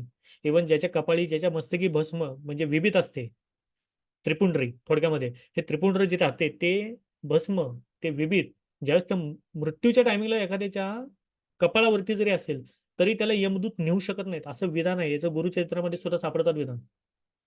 त्याला शिवगणच घेऊन जातील कैलासात परंतु त्याला यमलोकांमधले दूत सुद्धा हात लावू शकत नाहीत. एवढी महिमा एका विभीताची आहे. त्यामुळे अवश्य विभीत धारण करा. इव्हन संध्याकाळी जरी कुठे बाहेर जात असाल रात्री जात असाल विभीत वडा आणि मग जावा. दुष्ट शक्तींची तेवढी ताकद नाहीये विभीत वडणाऱ्या व्यक्तीला रोखण्याची किंवा त्याच्या आतमध्ये इझिली प्रवेश करण्याची. ते विभीत पुसायला लावून तुमच्या आतमध्ये प्रवेश करतील मग. पण ते विभीत असताना करणार नाही एवढी ताकद एका विभीताची आहे. त्यामुळे अवश्य पूजेच्या कालखंडामध्ये कपाळी त्रिपुंड्र म्हणजे भस्म ज्याला आपण विभीत म्हणूया ते असणं महत्वाचं आहे. कोणत्या बोटाने लावतात? ज्या बोटाने आपण देवाला गंध लावतो त्या बोटाने तुम्ही हे लावायला पाहिजे.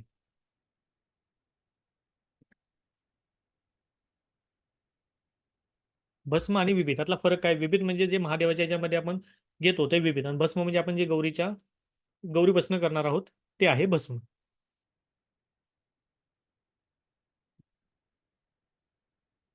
बरं आता हे भस्म जो आहे गौरीचा तो तुम्हाला करायचा काय आहे तो थोडंसं कंटिन्यू करत आहे. हा ज्यावेळेस तुम्ही एकत्र कराल म्हणजे जो भस्म आहे हा गौरी ज्यावेळेस जाळाल ना हा भस्म तुम्हाला जसं की मगाशी पूजा मांडलेली पाहिलेली आहे जे फोटो तुम्ही पाहिला त्या पूजेमध्ये तो भस्म तुम्हाला ठेवायचा आहे. समजून घ्या. तो भस्म त्या पूजेमध्ये ठेवायचा आहे. मग तुम्ही समोर बसणार असेल तर त्या पूजेमध्ये ठेवाल खाली बसताना. समजा पूजा खाली मांडणार असाल तुम्ही खुर्चीवर बसणार असाल तर तो भस्म तुमच्या समोर ठेवायचा खुर्चीच्या पुढेच किंवा टेबलावरती. मग समोर जर मांडी घालून पूजा करणार असाल तर त्या पूजेमध्ये तो भस्म तुम्हाला ठेवायचा आहे एका मोठ्या वाडक्यामध्ये. कारण तो आपल्याला सिद्ध करायचा आहे. आणि ज्या वेळेस तुम्ही शाबरी कवच वाचायला सुरुवात करता त्यावेळेस एक मूठ भस्म तुम्हाला हातामध्ये घ्यायचा आहे. लिहून घ्या सर्वांनी किंवा समजून घ्या. हा भस्म जो तुम्ही एका कुंडीमध्ये घेतला असाल भरपूर मोठा भस्म असेल मग शाबरी कवचचा पहिला पाठ सुरुवात केली तुम्ही वाचायला. एक्झाम्पल हा जो गौरीचा भस्म आहे तो एका मुठीमध्ये पकडायचा आहे आणि मग शाबरी कवचचं पठण करायचं आहे. म्हणजे काय कराल? भस्म हातामध्ये घ्याल. शाबरी कवच वाचायला सुरुवात केली तो भस्म हातामध्ये राहील पूर्ण एक मूठ पकडायचे आहे भस्माचे आणि शाबरी कवच वाचायला सुरुवात करायचं आहे. मग 11 असतील 21 असेल थोडक्यामध्ये जेवढे शाबरी कवच तुम्ही वाचत असाल तोपर्यंत ते हातामध्येच पकडायचं आहे. परत तो त्याच्यामध्ये सोडायचा आहे. पुन्हा दुसरा भस्म घ्यायचा आहे. शाबरी कवच जो आहे ते म्हणायचं आहे. परत त्यामध्ये सोडायचं आहे. म्हणजे थोडक्यामध्ये जो डायलोट आहे भस्म हा हातामध्ये पकडून मुठ्ठीमध्ये पकडून आपल्याला शाबरी कवच वाचन चालू असताना तो करायचा आहे. हातात पकडायचा आहे सोडायचा आहे पुन्हा त्या कुंडामध्ये.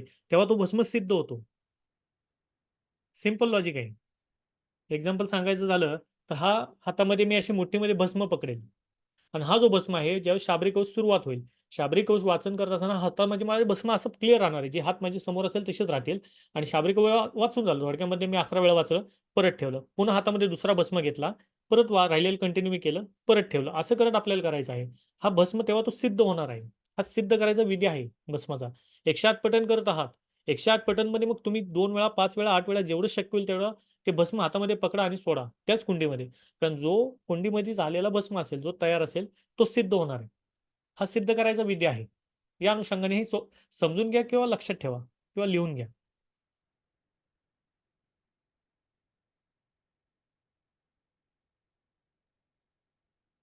आणि ज्यावेळेस आता भस्म पावर काय याच्यामध्ये आणखीन एक महत्वाचं आहे. भस्म ज्यावेळेस आपण सिद्ध करेल, मग आता सिद्ध केल्याच्या नंतर भस्म सुद्धा नाथ संप्रदायामध्ये आपण पाहतो की भस्म हा उडवला जातो. भस्म उडवतात ऍक्च्युअल मध्ये. कसा उडवतात त्याचं पण प्रमाण आहे. आता समजा तुम्ही शाबरी कवच सिद्ध केला आहे, भस्म तुमच्याकडे आहे. आता एखादं कार्य तुम्हाला करायचं आहे किंवा एखाद्या कार्याप्रती तुम्ही चाललेला आहात, चांगलं कार्य असेल कोणतंही, जे तुम्हाला वाटत आहे की तुम्हाला नाथांना सांगायचं आहे की मी या देवानाथा या कार्याला चाललो आहे, की देवी मी या कार्याला चाललो आहे, त्याच्यामध्ये मला यश दे, कोणतंही कार्य असेल. त्यावेळेस तो भस्म तुम्हाला असा पकडायचा असतो, या अँगलनी पकडायचा आहे, या मुद्रेमध्ये. म्हणजे अंगठा देवाला जो बोटाने गंध लावतो ते आणि मधलं बोट मिडल फिंगर, या अनुषंगाने तो भस्म आपल्याला असं पकडायचा असतो. समजून घ्या, विधान आहे हा, महत्वाचा टॉपिक सांगत आहे, लिहून घ्या. या अनुषंगाने तो भस्म पकडा या 3 बोटांमध्येच. मग ते तुम्हाला बोलायचं आहे. जे काही तुमचा कामना असेल, इप्सित मनोकामना जी असेल, हे नंतरचं विधान आहे ज्यावेळेस तुम्ही शाबरी कवच सिद्ध करतात. पण हे सांगणं महत्वाचं आहे. हा भस्म तुम्हाला असं पकडायचा आहे, बोलायचं आहे देवाला, ते देवीला, नाथांना किंवा शाबरी देवीला, की काय कार्यासाठी तुम्ही हा भस्म आता उडवत आहात. कारण तो सिद्ध भस्म आहे आणि या भस्माला इतर कुणाला सुद्धा तुम्हाला द्यायचं नाही घरातल्या लोकांखेरीज. शक्यतो जो साधक भस्म सिद्ध करणार आहे, त्यांनीच हा प्रयोग करा. घरातल्या लोकांनी सुद्धा हा प्रयोग करायला लावू नका. हा भस्म जितका पवित्र या भस्माचं तुम्ही ठेवाल, पावित्र्य ठेवाल, तेवढा हा भस्म सिद्ध राहणार आहे. पावित्र्य कसं ठेवायचं वेगळं सांगायची गरज नाही. तुम्ही माहिती आहे कोणत्या पद्धतीने पावित्र्य ठेवतात. मग हे भस्म असं पकडून तुमची इच्छा मनोकामना बोलायची आहे, जे असेल ते. आणि हा भस्म तुम्हाला ओम शिव गोरक्ष योगी हा जप म्हणून मंत्र आहे ऍक्च्युअल मध्ये, हा सिद्ध मंत्र आहे. ओम शिव गोरक्ष योगी असं बोलून बोलून तुम्हाला असा भस्म हवेमध्ये उडवायचा आहे. या अनुषंगाने तुम्ही भस्म उडवणार आहात. हा शाबरी कवचमध्ये सिद्ध झालेला भस्म, ज्याला सिद्ध भस्म म्हणतात, हा भस्म उडवण्याचा प्रकार आहे. नाहीतर आपण बघतो आणि मुळामध्ये कोणत्याही आपल्या नाथ संप्रदायामध्ये अंगारा आपण कधी म्हणत नाही, तर भस्म किंवा उदी याच शब्द याच्यामध्ये प्रयोग केला जातो. त्यामुळे हा भस्म सिद्ध आहे, या अनुषंगाने तो उडवायचा आहे. किंवा ज्यावेळेस कोणतेही तुम्हाला कार्य करायचं असेल, भले कुठल्या पद्धतीचं कार्य असेल, ज्याच्यामध्ये तुम्हाला वाटत आहे तुम्हाला शाबरी देवी किंवा नाथ साहेबांना सांगून हे कार्य करायचं आहे त्यांच्या देखरेखीखाली, त्यावेळेस हा भस्म तुम्ही सिद्ध पद्धतीने उडवू शकता.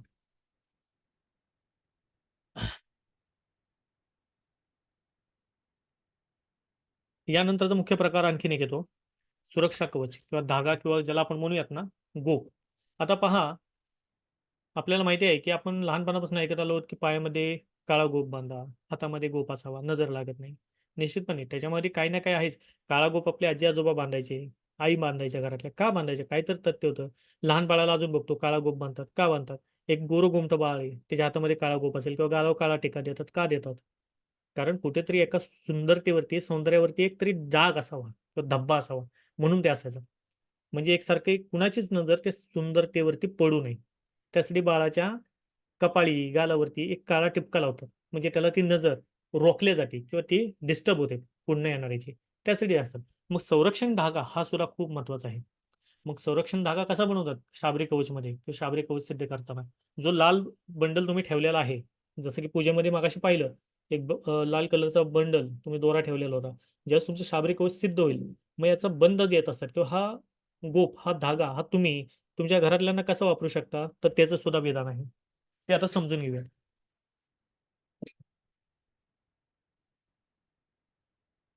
आता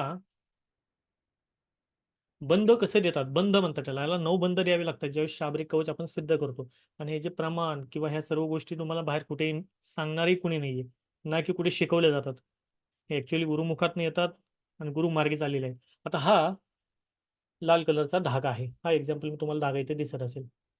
हा जो धागा आहे याला बंद द्यायचे असतात. आता हा धागा आपण समजून चालूया की हा शाबरी कवचमध्ये सिद्ध झालेला धागा आहे.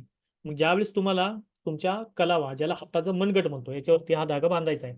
घरातले लहान मुलं असतील, घरातले आईसाहेब असतील, तुमच्या ताईसाहेब असतील, सर्वांनाच घरातल्या मेंबरला तुम्हाला द्यायचा आहे. हा सुरक्षा करण्यासाठी. मग ह्याचा बंद काय असतो? बंद म्हणजे 9 पद्धतीचे गाठी याला मारायचे असतात. त्याला बंद देणे म्हणतात. मग ह्या मंत्राने मारले जातात. पण कुठल्या? याच लाल धाग्यावरती जो तुम्ही शाबरी कवचमध्ये सिद्ध केलेला आहे. मग हे बंद कोणते येतात, ते मंत्र कोणते येतात, ते लिहून घ्या किंवा उद्या रेकॉर्डिंगमध्ये ते मिळेल. ज्यावेळेस हा पहिला गाठ याच्यामध्ये बांधली जाते, पहिली गाठ इथे मारली जाईल. ह्या पहिल्या गाठीला ओम चैतन्य नवनाथाय नमः असं म्हणून हा बंद देतात. ओम चैतन्य नवनाथाय नमः असं म्हणून पहिली गाठ मारली जाते.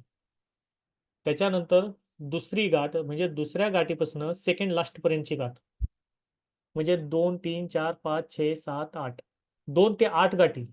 पहिली जी गाठ असेल ओम चैतन्य नवनाथाय नमः या मंत्राने बांधली जाईल. त्यांचं 2 ते 8 गाठी सलग या ओम शिव गोरक्ष योगी या मंत्रानेच बांधल्या जातात. म्हणजे 2 नंबरची गाठ, ओम शिवगोरक्ष योगी अशी म्हणून बांधली जाईल. Same as it is 3 number 4 number असं करत 8 नंबर पर्यंत यायचे, लास्टला थांबायचंय 9व्या गाठीला. आणि 9वी गाठ असेल म्हणजे शेवटची गाठ, ती ओम बम भैरवाय नमः, ओम बम भैरवाय नमः असं म्हणून याला बंद, थोडक्यामध्ये याला फायनल गाठ बांधणार आहोत आपण. याला म्हणतात बंद देणं. त्या सिद्ध केलेल्या शाबरी कवच मधल्या धाग्यामध्ये हा धागा सिद्ध आहे शाबरी कवचचा. इव्हन हातामध्ये जो धागा बांधला जातो शाबरी, आता हा स्वतः तुमच्या माझ्या हातामध्ये जो धागा दिसत आहे हा स्वतः शाबरी कवच मधलाच आहे. तर अशा पद्धतीने हे बंद दिले जातात. हा धागा कंटिन्यू ठेवायचा असतो हातामध्ये. मग याचा फायदा काय होतो?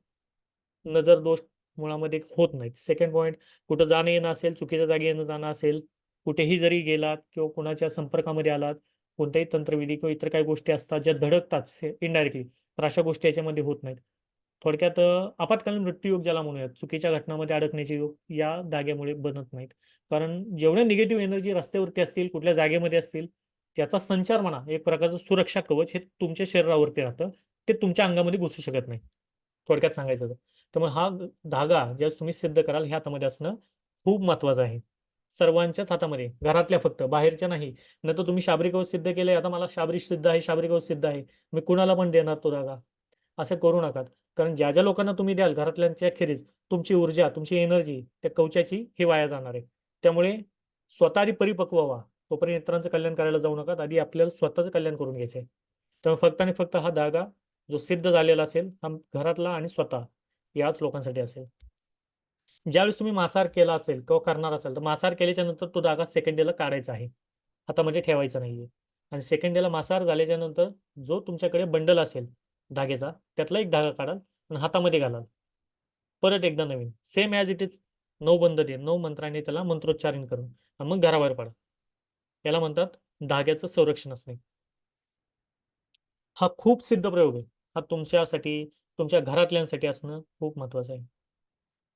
इवन याच्या धाग्यामध्ये, हा गळ्यामध्ये धागा तुम्ही घातला, समजा घरातले गळ्यामध्ये धागा घालत असेल आणि तुम्हाला ताईत करायचा आहे. बऱ्याच जणांचा प्रश्न आहे की गुरुजी आम्हाला ताईत करायचा आहे शाबरीचा, शाबरी कवचचा कसा, तो सुद्धा मी तुम्हाला सांगत आहे. ताईत करताना सुद्धा काय गोष्टी असतात ते पण आपल्याला लास्ट मध्ये मी सांगणारच आहे. त्यामध्ये सुद्धा हाच धागा वापरायचा आहे. त्यामुळे हा रक्षण करता आहे हा जो धागा आहे तो. हा हातामध्ये आणि गळ्यामध्ये दोन ठिकाणी तुम्ही धारण करू शकता.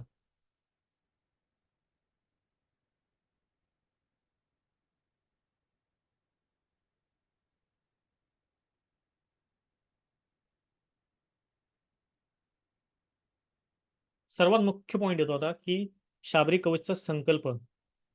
कारण जेवढे पूजा आहे, जेवढ्या साधना आहे, जेवढे अनुष्ठान आहेत, ते सगळेच्या सगळे फलीभूत याच एका शब्दावरती होतात, तो आहे संकल्प. संकल्प जर व्यवस्थित सोडला तर त्याची साधना, त्याचं फळ हे आपल्याला मिळतं. संकल्प चुकला तर केलं जाणारं आपलं श्रम सामर्थ्य हे वायाही जातं. त्यामुळे संकल्प खूप महत्वाचा आहे कोणतीही साधना असेल.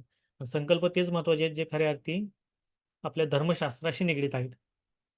कारण आपण जर पाहिलं संपूर्णपणे सगळीकडे एकसारखे संकल्प आता आपल्याला बघायला मिळतात, वेगळं काहीच नाही. इव्हन मी तर कितीतरी शाबरी कवचे पुस्तक असे पाहिले छोटे छोटे, त्याच्यामध्ये सुद्धा संकल्प हे विनियोग करून दिलेत विनियोगच्या नावाखाली, किंवा हृदयान्यास असेल, करन्यास असेल, ते सुद्धा विचित्र पद्धतीने लिहिलेले किंवा प्रिंटिंग मिस्टेक असलेले आहेत. आणि मुळामध्ये जे सिद्ध संकल्प ते तर नाहीच, डायरेक्ट काहीतरी येडेवाकडे संकल्प देतात आणि शाबरी कवच करायला बसतात. मग यामुळे तर फलश्रुती भेटत नाही, इव्हन विश्वास उडतो तो वेगळा.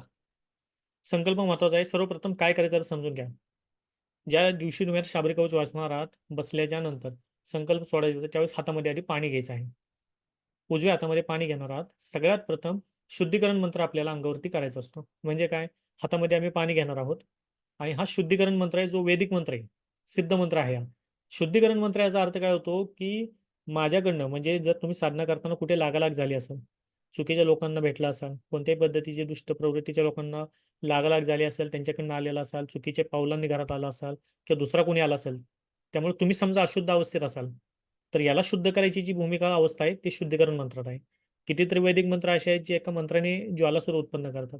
त्याच अनुषंगाचा वैदिक मंत्र आहे शुद्धीकरण. हा आपल्याला हातामध्ये पाणी घेऊन म्हणायचा आहे.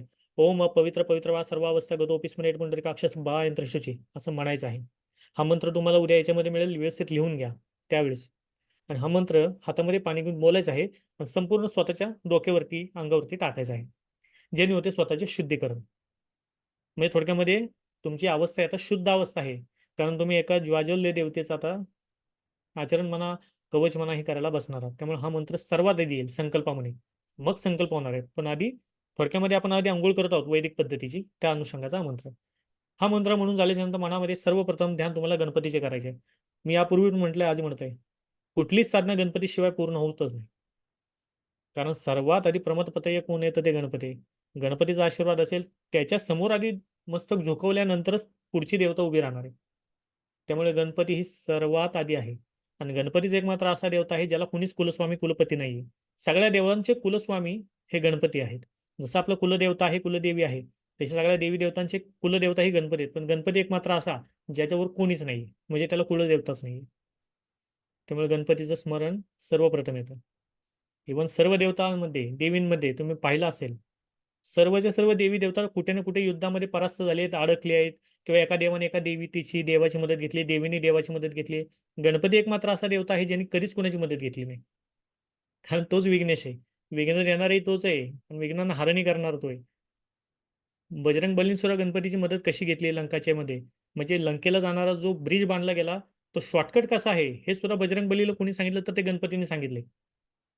ह्याच्यावरनं विचार करा गणपतीचं महत्व काय. तर सर्वप्रथम येतो प्रमथपते म्हणजे गणपती. गणपतीनंतर तुमचे कुलदेवता कुलदेवी माहिती असेल ठीक, नसेल तर तुम्ही तुळजाभवानीचं आणि जेजुरीच्या खंडोबाचं तुम्ही हे करू शकता. नेक्स्ट आहेत आपले आई वडील. त्यांचं मनातल्या मनामध्ये पाया पडा, समोर असतील त्यांचे वाकून पाया पडा. नेक्स्ट तुमचे गुरु, जे तुम्हाला गुरु तुम्ही बनवले असेल ते गुरु, त्यांचं सुद्धा तुम्हाला प्रणाम करायचा आहे. जे इष्ट आराध्य देवता त्यांचं सुद्धा तुम्हाला प्रणाम करा. मनामध्ये आशीर्वाद घ्या. मग मग याच्यानंतर येतो हा मुख्य संकल्प. हा संकल्प सिद्ध संकल्प आहे.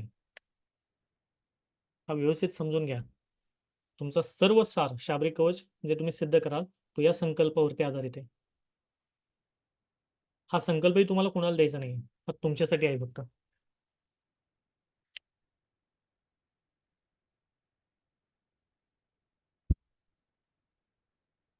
उजव्या हातामध्ये आता पाणी घेणार आहोत.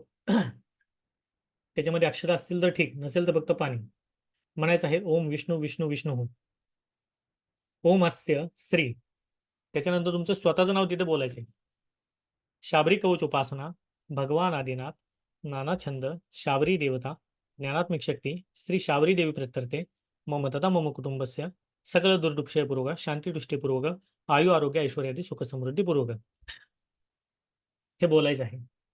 याच्यामध्ये तुमचं, तुमच्या कुटुंबाचं, सगळ्याचं, म्हणजे थोडक्यामध्ये ज्याला म्हणूया सुख समृद्धी शांती, कोणतीही ही ऊर्जा असेल सर्वांचं दमन हे ऑटोमॅटिकली याच्यामध्ये होतं. तुमचं आयुष्य वाढवायचं कार्य, आरोग्य द्यायचं कार्य, ऐश्वर्याची समृद्धीची, सुख समृद्धी देण्याचं कार्य संपूर्ण या संकल्पामध्ये वर्णित आहे. हा सिद्ध असलेला संकल्प आहे, जो भगवान आदिनाथ म्हणजे महादेवांचं नाव घेऊन केलेला आहे. हा काय मी बनवलेला संकल्प नाही, हा सिद्ध संकल्प आहे, गुप्त संकल्प आहे. तुम्हाला संकल्पही बाहेर कुठे देऊ नका. लास्टची बघा लाईन, आयु आरोग्य ऐश्वर्य आदी सुख समृद्धीपूर्वक, त्याच्या पुढे म्हणायचं आहे तथाच. हे खूप महत्वाचं आहे, लिहून घ्या. तथाच तुम्हाला बोलायचं आहे सुख समृद्धीपूर्वक बोलून झाल्यावर. आणि तथाच बोलून झाल्यावर मनात कुणालाही ऐकू जाणार नाही, अशा मनातल्या मनामध्ये जी तुमची इच्छा आहे, ज्यासाठी तुम्ही शाबरी कवच करत आहात, ती इच्छा तुम्हाला देवीला सांगायची. ती इच्छा देवीला सांगा ज्याच्यासाठी तुम्ही हे करत आहात. आणि देवीला तेच मागा जे तुम्ही सहन करू शकाल. इतरांचं वाईट होऊ दे, हे करू दे, अशा गोष्टी मागू नका. स्वतःचं कल्याण असेल, कोणतेही मग चांगलं कार्य असेल, ते देवीला तुम्ही बोला. त्या अनुषंगाने तथाचे म्हणा, मनातली इच्छा बोला, मग पुढचा बोला. सकल अभिष्ट कामना सिद्धार्थे जपे विनियोग. मग पाणी तुम्हाला जमिनीवर सोडायचंय, ताटामध्ये तामनामध्ये नाही. हे पाणी जमिनीवर पडलं पाहिजे.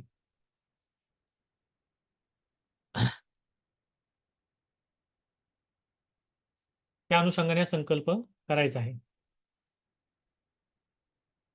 या संकल्पामध्ये शाबरी देवता याचे छंद, अशा काही गुप्त गोष्टी आहेत किंवा काही गुप्त विधान आहेत, जे आपल्याला इझिली समजण्याच्या पलीकडचे आहेत. हे जे शब्द दिसतात ते इझिली शब्द नाही आहेत. या अनुषंगाचा संकल्प तुम्ही करायचा. हा संकल्प खूप महत्वाचा आहे.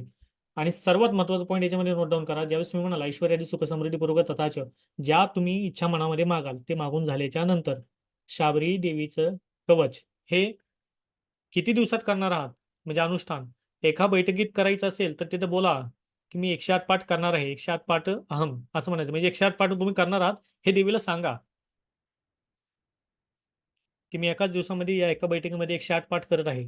काही जणांना एका दिवसात शक्य नसेल, तर त्यांनी 3 दिवसाचा संकल्प घ्या, 5 दिवसाचा घ्या, की मी 3 दिवसात 108 पाठ पूर्ण करेल. मग 3 दिवसामध्ये 108 पाठचं डिवायडेशन करा. दिवसाला मग येतील 33-34 पाठ असे करा. त्या अनुषंगाने मी तर सजेस्ट करताना करेल, एका रात्रीमध्ये एका दिवसामध्ये करायचा प्रयत्न करा. मी सर माझं पर्टिक्युलर सजेशन तेच असतं, की एखादा संकल्प करत असेल ना, थोडासा त्रास झाला चालेल शारीरिक, परंतु ते एका बैठकीत करायचा प्रयत्न करा. समजा होतच नसेल, तर मग अशा वेळी तुम्ही 3 दिवस 5 दिवसाचा संकल्प करू शकता. देवीला इझिली सांगा, की मी 3 दिवसामध्ये 108 पाठ पूर्ण करणार आहे. दिवसात मग जे येतील ते येतील, 33-34 पाठ त्या अनुषंगाने. किंवा 5 दिवसात करणार असाल तर त्याचं डिवायडेशन तसं करून घ्या. हे महत्वाचं आहे बरं का, हे बोलायचं आहे. स्वतःचे बोलून तुमची इच्छा बोलून झाल्यावर. मग तुम्हाला सकलाभिष्ट कामना म्हणून हा जो पुढचा आहे, सिद्धार्थ जपविणे हे बोलून पाणी जमिनीवर सोडायचं आहे. जमिनीवर सोडा, ते जमिनीवर पडलं पाहिजे, त्याला महत्व आहे. हा झाला खरा संकल्प. आता तुम्ही स्टार्ट करू शकता शाबरी कवच. हे आता पोचलं देवापाशी थोडक्यामध्ये, जे तुमच्या मनामध्ये हेतू आहे तो. आणि शास्त्रोक्त पद्धतीने तो आता तुम्ही पोहोचवला या मंत्रांच्या साह्याने.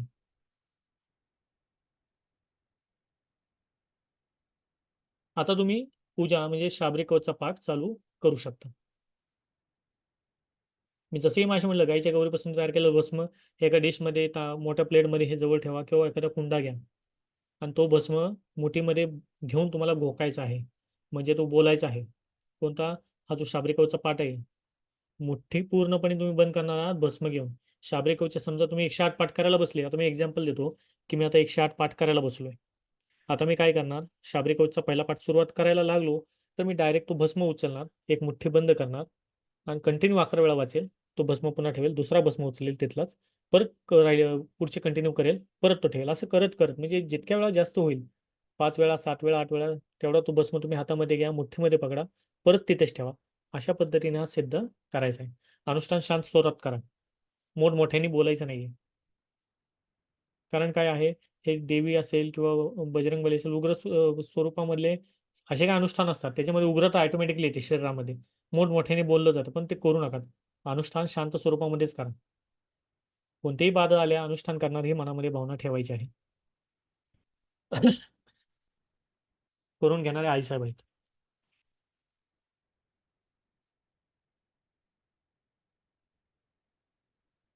हे शाबरी कवच आहे. हे तुम्हाला उद्या PDF पण भेटेलच.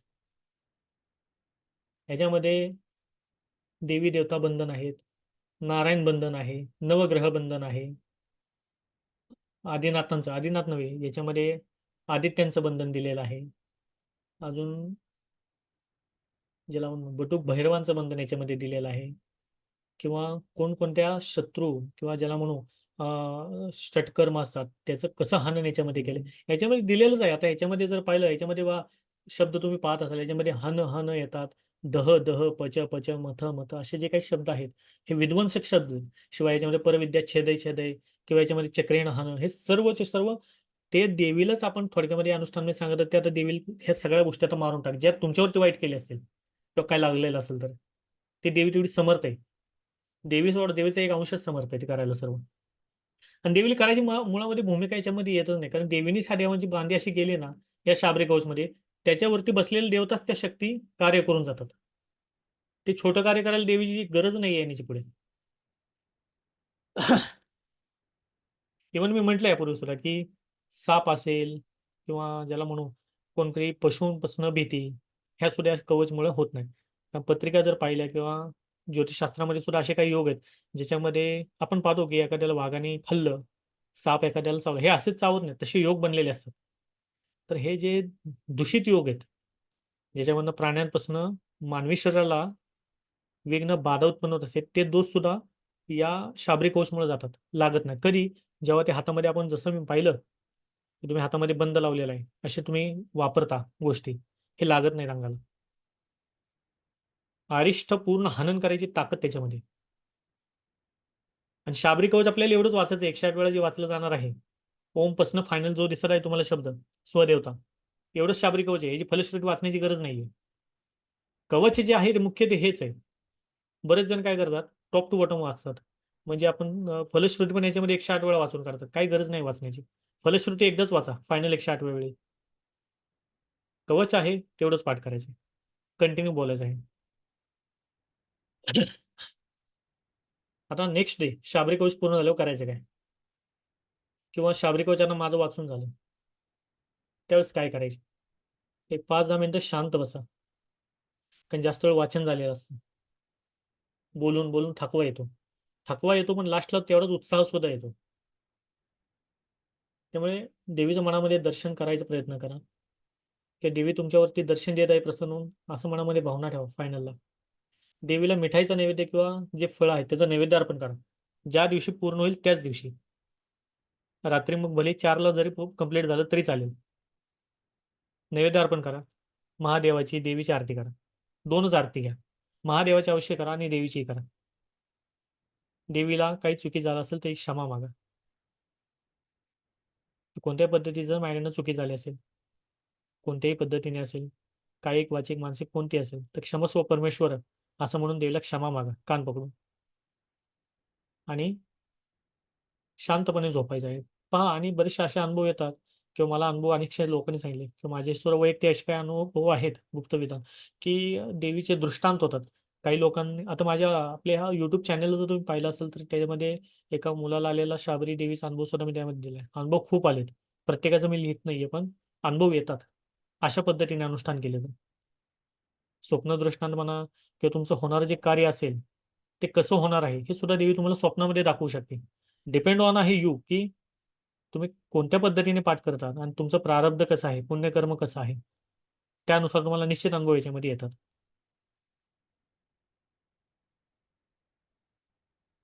उत्तर पूजा ही सुद्धा महत्वाची आहे. सेकंड डेला शुचिरभूत व्हायचं आहे. आंघोळ वगैरे झाल्याच्या नंतर सहकुटुंब देवीला हळदी कुंकू अक्षता पान फूल जे काय असेल ते व्हायचं, पाय वाढायचं आहे. प्रार्थना करायची आहे आईसाहेबांना मनोकामनेची. साखरेचा नैवेद्य दाखवा सेकंड डेला. आणि सगळ्या पूजेवरती, जी आता मगाशी पूजा पाहिली त्यावरती अक्षता टाकणं महत्वाचं आहे. त्या पूजेवरती अक्षता टाका थोड्या थोड्या, तेव्हा ती खऱ्या अर्थी उत्तर पूजा ही पूर्ण होते. उत्तर पूजा ही पूर्ण होते. पूजा पूर्ण झाल्याच्या नंतर जवळचं जे तुमच्या देवीचं मंदिर असेल जिथे, तिथे जाऊन देवीला पाया पडून या. भले तुम्ही वर्षभर कुठल्या देवाच्या मंदिरात गेला नसाल, पण अशा साधना झाल्यावरती अवश्य एकदा तरी जावा. जे देवीचं मंदिर असेल गावात, खेड जरी गाव असेल तर कुठेतरी देवीचं मंदिर असेलच, तर तिथे जाऊन देवीला पाया पडा.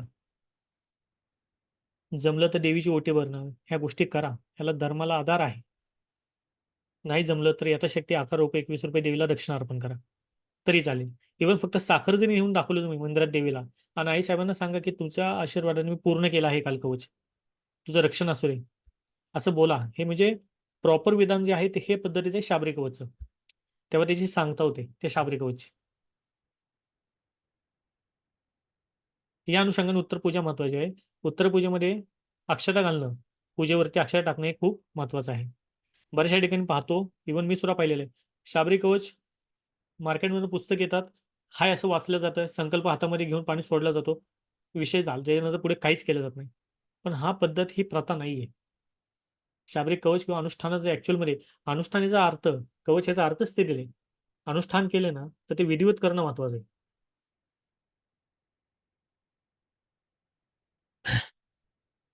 त्या अनुषंगाने करा.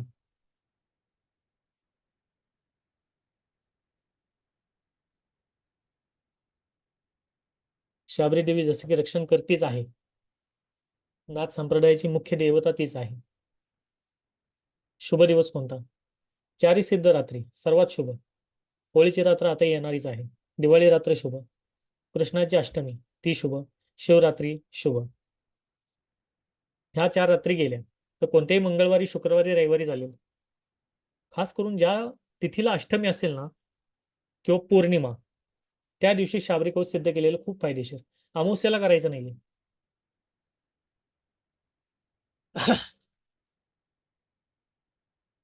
इव्हन सूर्यग्रहण चंद्रग्रहण या दिवशी करा, खूप शुभ. ग्रहणाच्या दिवशी तर याची ताकद 50 पटीने अधिक वाढते. ज्या दिवशी चंद्रग्रहण असेल सूर्यग्रहण असेल, अशा दिवशी जर तुम्ही कवच करत असाल, मग शाबरी कवच असेल किंवा बजरंग बाण असेल, 50 पटीने त्याची तीव्रता, त्याची ताकद बघायला मिळते. 10 पाठचा परिणाम किंवा 108 पाठचा परिणाम 1000 पाठची फलश्रुती देऊन जातो तुम्हाला. त्यामुळे या सिद्धरात्री किंवा अष्टमी, पौर्णिमा, खास करून ग्रहण अशा रात्री शाबरी कवच अवश्य सिद्ध करा.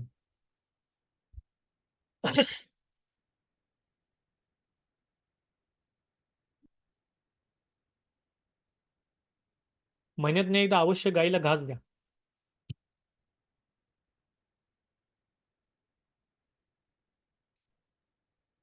गाईला घास देणं खूप महत्वाचं आहे. आपले अनेकसे पित्र शांत होतात. भले तुम्हाला पैशाअभावी पित्र शांती घालणं जमत नसेल. पित्रपूजा करून घरामध्ये पित्र त्रास देतात. पित्र त्रास देतातच. सगळे शुभ मांगलिक कार्यात अडचणी पित्रांमुळे येतात. त्यामुळे गायीची सेवा केल्याने अनेकसे पित्र शांत राहतात. कधी उच्छाद होत नाही घरामध्ये. त्यामुळे अवश्य एकदा गोसेवा, गायीला घास घालणं हे करा. दररोज एक माळ ओम शिव गोरक्षयोगी मंत्रात जप करायला सुरुवात करा. हा नवनाथांमधील गोरक्षनाथांचा सर्वसिद्ध मंत्र आहे. सर्व शाबर मंत्रामध्ये उच्च शाबर मंत्र हाच आहे. ओम शिव गोरक्षयोगी. गळ्यात ताईत कसा घालतात? मार्केटमध्ये जो तुम्ही ताईत आणाल त्याच्यामध्ये भस्म भरा. कोणता? जो तुम्ही सिद्ध केलाय. एका ताईतमध्ये तो भस्म भरा आणि जे शाबरी कवच आहे आता दिलेलं ते बारीक अक्षरामध्ये एका पेनाने लिहा लाल रंगाच्या पानावरती. आणि ते शाबरी कवच जे आहे तेवढंच शाबरी कवच आणि तो भस्म त्या ताईतमध्ये घालायचा आहे. फेविस्टिकनं तो ताईत पॅक करायचा आहे आणि जो धागा शाबरी कवच मध्ये सिद्ध केला आहे तो गळ्यामध्ये घाला सर्वांनी. ही झाली परिपूर्ण रक्षा. मग पहा शाबरी कवचचा इफेक्ट काय होतो.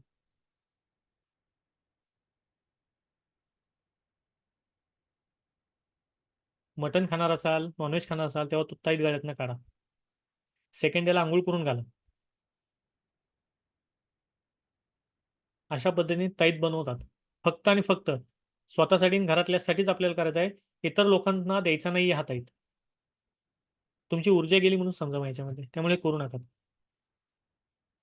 जो सिद्ध गोप आहे म्हणजे धागा तो घ्या. एक मोठा ताईत आणा. मार्केटमध्ये मिळतात ताईत. त्या ताईतमध्ये तो भस्म थोडासा घाला. शाबरी कवच पेनाने लिहा लाल रंगाच्या आणि ते ताईतमध्ये घालून तो धारण करा.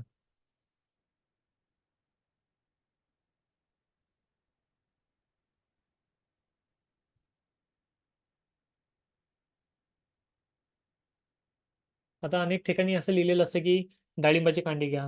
मग भगव्या रंगाचे आणि ते विशिष्ट एखाद्या याच्यावरती लिहा.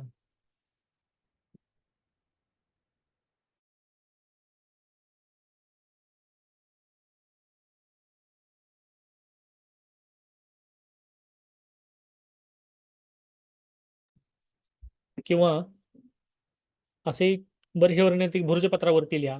भुर्जपत्रावरती लिहिण्याची प्रथा ही जुनी होती. त्यावेळेस पेन कागद याचा उगम नव्हता. त्यामुळे त्यावेळेस ते पूर्वीच्या वेळे ऋषीमुनी हे लिहित असायचे. भुर्जपत्रांची लेखणी वेगळी होती. त्यामुळे त्यांनीच लिहावा असा नियम नाहीये. तुम्ही साध्या स्वच्छ कागदावरती लाल रंगाच्या पेनाने लिहिणं महत्वाचं आहे. काळा रंग वापरू नका पेनामध्ये पण. ते गळ्यामध्ये घालताना करा. आपत्कालीन मृत्यू योग याच्यामध्ये टळतात. नजर दोष होत नाही. बाहेरील शक्ती तंत्रबाधा यापासून निश्चित रक्षण होते. हा ताईत बनवण्याचा विधी आहे. जो मगाशी होता तो आता मी कंटिन्यू केला. नेक्स्ट जो नारळ आहे पूजातला तो सेकंड डेला काय करायचा आहे. सिद्ध मंत्र देत आहे हा सुद्धा. हा नारळ तुम्हाला घरामध्ये बांधायचा आहे मुख्य दरवाजेच्या वर लाल कपड्यामध्ये. हा नारळ पण सिद्ध आहे. शाबरी कवच मध्ये कुठलीच गोष्ट ही राहतच नाही जी सिद्ध होत नाही. सर्व गोष्टी आपल्या सिद्ध होतात. कारण तेवढं वलच तयार होतं घरामध्ये. मंत्र घोकून घोकून एवढे मंत्र आहेत त्याच्यामध्ये. मग हा नारळ जो शाबरी कवचच्या पूजेमध्ये आहे मांडलेला तो तुम्हाला लाल कपड्यामध्ये बांधून घराच्या चौकटीच्या वर टांगायचा आहे.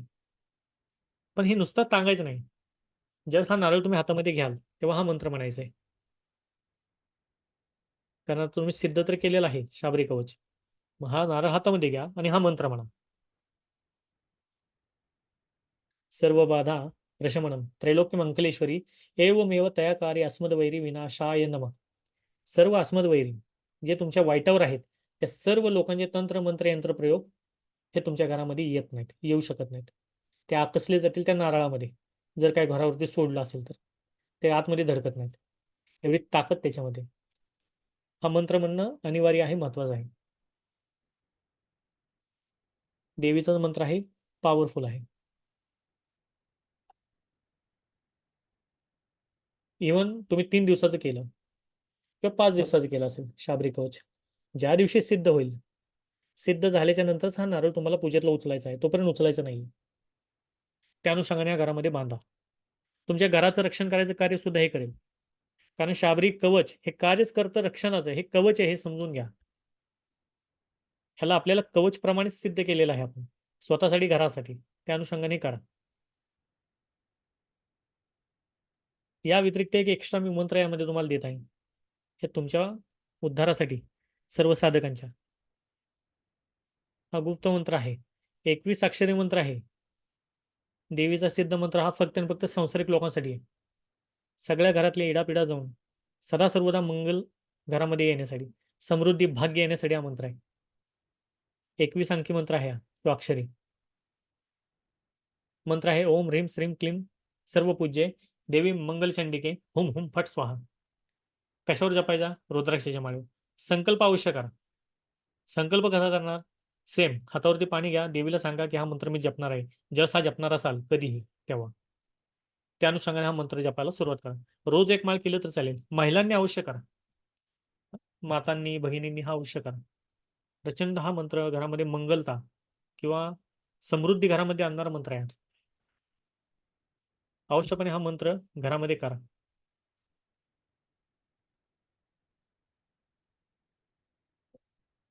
तर हे शाबरी कवचचं पूर्ण विधान आहे, जे तुम्ही समजून घेतलं. आता याचं रेकॉर्डिंग हे तुम्हाला येणाऱ्या काळामध्ये जेव्हा तुम्ही आता शाबरी कवच कराल, कोणत्याही मुहूर्तावरती असेल, होळीला असेल किंवा इतर कोणत्याही सिद्ध मुहूर्तावरती, हा व्हिडिओ तुमच्यापाशी कायमस्वरूपी राहील, जो उद्या तुम्हाला टेलिग्रामला भेटेल. कोणताही डाऊट असेल तर तुम्ही हा व्हिडिओ पाहू शकता, इतरांना सुद्धा देऊ शकता, घरातल्या लोकांनाही देऊ शकता.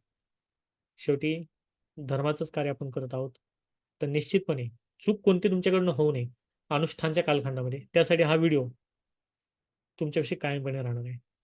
जसं की तुमचा आध्यात्मिक गुरु जरी नसेल तर मी तुमचा आध्यात्मिक गुरु म्हणून, मी तुमचा ओरिजिनल जरी गुरु नसेल किंवा गुरुमुखी किंवा कान मंत्र जरी दिला नसेल तरी आध्यात्मिक गुरु म्हणून मी तुम्हाला निश्चितपणे एक बेस्ट विशेष देतो, शुभ आशीर्वाद देतो की तुमच्याकडनं तुमच्या घरामध्ये अवश्यपणे शाबरी कवच किंवा देवी देवतांचे अनुष्ठान हे होऊ द्या. आणि शाबरी देवी हे तुमच्या देवतांना सुद्धा बंधनातून मुक्त करणारी देवी. या देवीचे अनुभव अनेकशा घरांमध्ये बंद पडलेल्या पूजा चालू झाल्या जेव्हा त्यांनी शाबरी कवच केले. अवश्य हे कवच करा. तुम्हाला नाही जमलं तर घरातल्या ज्या व्यक्तीला जमेल त्याच्याकडनं करा. कुणालाच जमत नसेल तर ब्राह्मण देवतेकडनं आणून करा. तुमच्या नावाचा संकल्प त्याला सोडायला लावा ब्राह्मणांना आणि त्यांच्याकडनं ते कवच करून घ्या. पण करा, शक्यतो कवच स्वतः करायचा प्रयत्न करा, खूप मोठा इफेक्टिव्ह आहे.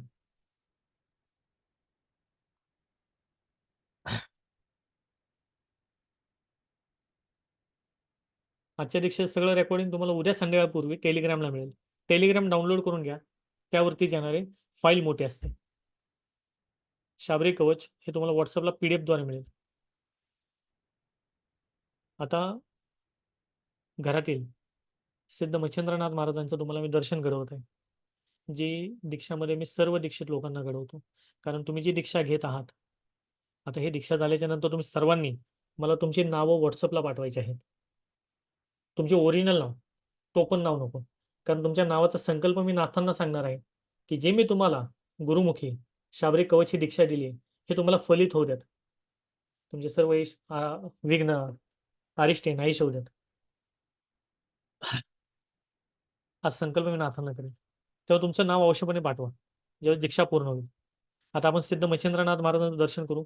मी सांगताना एवढंच सांगेल की ज्या ज्या लोकांनी किंवा दीक्षेमध्ये शेही असेल किंवा बजरंगबाण दीक्षा असेल, अनेकशा लोकांनी दर्शन घेतल्यानंतर त्यांचे झालेली किंवा अडकलेली कामं हे झालेले असे अनुभव आले. तर तुमची कोणती इच्छा असेल, कामना असेल, तुम्ही नाथांना बोलू शकता. आणि त्या बदल्यात जवळच्या एखाद्या महादेवाच्या मंदिरामध्ये तुमचं काम ज्यावेळेस पूर्ण होईल तेव्हा एखादा 5 धान्याचा शिदाही तिथे अर्पण करा. जर तुम्ही काय नवस बोलणार असाल तर लाईनवरच राहा. मी आता तुम्हाला नाथांचं दर्शन घडवत आहे.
आता मी तुम्हाला दर्शन घडवतो.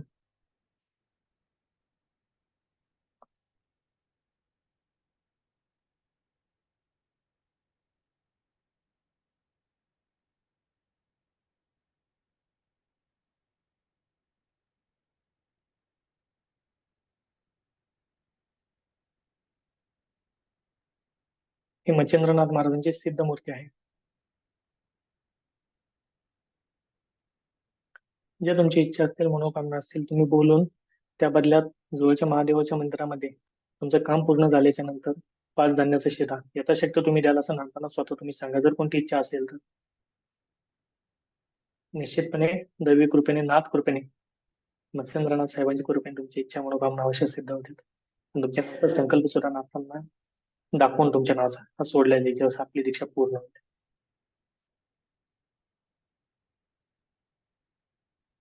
सर्वांनी दर्शनाला रत्नमोहनेश या नाथसाहेबांच्या सिद्ध पादुका आहेत.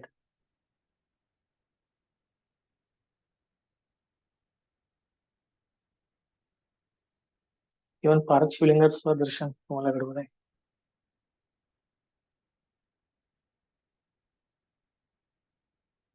दर्शन मात्र अनेक पापांचं भस्म करायची क्षमता पारद शिवलिंगामध्ये. जसे मी यापूर्वी म्हटलं की घराघरामध्ये नाथांचे पोती ह्या स्थापित झाले पाहिजेत. कारण नाथांच्या पोतीमध्ये तेवढी ताकद आहे तुमच्या घरामध्ये इष्ट अरिष्ट नाहीशे करण्याची, न येऊ देण्याची.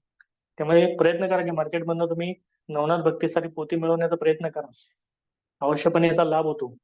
भले तुमच्याकडनं पारायण होत नसेल, परंतु पोतीला तुम्ही नमस्कार जरी करत असाल तर यामध्ये सर्व कार्य घडत असे स्वतः नाथ सांगतात पोतीमध्ये. वाचावया जमेल न त्यासी तरी करून नमस्कार.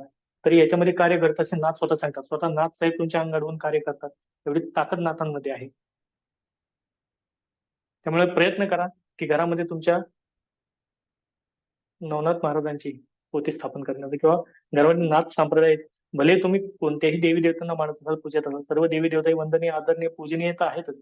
पण नाथांची पोथी स्थापन करण्यामागे घराघरामध्ये एकच कारण किंवा एकच महत्व आहे की एक प्रकारचं घराला वळण म्हणा किंवा वलय म्हणा हे निश्चितपणे राहते. ज्या ठिकाणी नाथांची पोथी असते तिथे भूतांना किंवा इतर शक्तींनाही थारा राहत नाही. तेवढं ज्वाजेला ताकद नाथांच्या पोथीमध्ये आहे.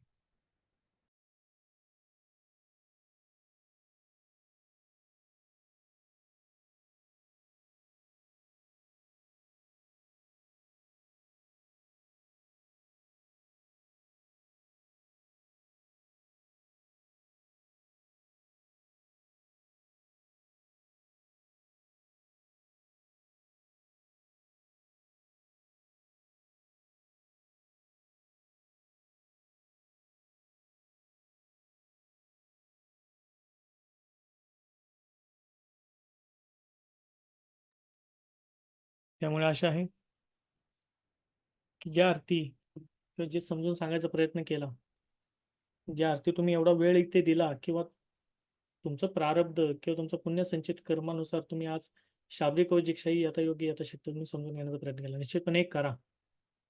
आई साहेबांच्या कृपेने, नाथांच्या कृपेने तुमच्या सर्व इच्छा मनोकामना पूर्ण हो. तुमचे सर्व इष्ट किंवा तुमचे सर्व ज्याला म्हणूया बाधा असेल, अरिष्ट असेल, हे नाहीसे होऊ देत. आणि असेच नाथ धर्माचा प्रचार प्रसार करण्यासाठी तुम्ही सुद्धा अग्रेसर व्हा. याच मी तुम्हाला सर्वांना शुभकामना देतो, शुभेच्छा देतो. आणि मीटिंग आता एंड करणार आहे. एंड केल्याच्या नंतर तुमचं जे खरं नाव असेल ते पूर्ण पाठवा. अजून नाथ साहेबांची आरती व्हायची, शेजारती अजून राहिलेली आहे. तर शेजारती करण्यापूर्वी मी तुमच्या नावाचा संकल्प नाथांना जी दीक्षा मी तुम्हाला दिली आहे ती फलित होण्याचा मी निश्चितपणे करणार आहे. म्हणून प्रयत्न करा व्हॉट्सअप करण्याचा. आणि जे मीटिंगचं रेकॉर्डिंग आहे त्या अनुषंगाने तुम्हाला उद्या टेलिग्रामवरती भेटेल. ठीक आहे, आजची दीक्षा इथे संपन्न झाली असं मी जाहीर करतो. सर्वांचे कल्याण होतं. सर्वांना सत्नम आदेश, गुरुजी को आदेश, अलख निरंजन आदेश.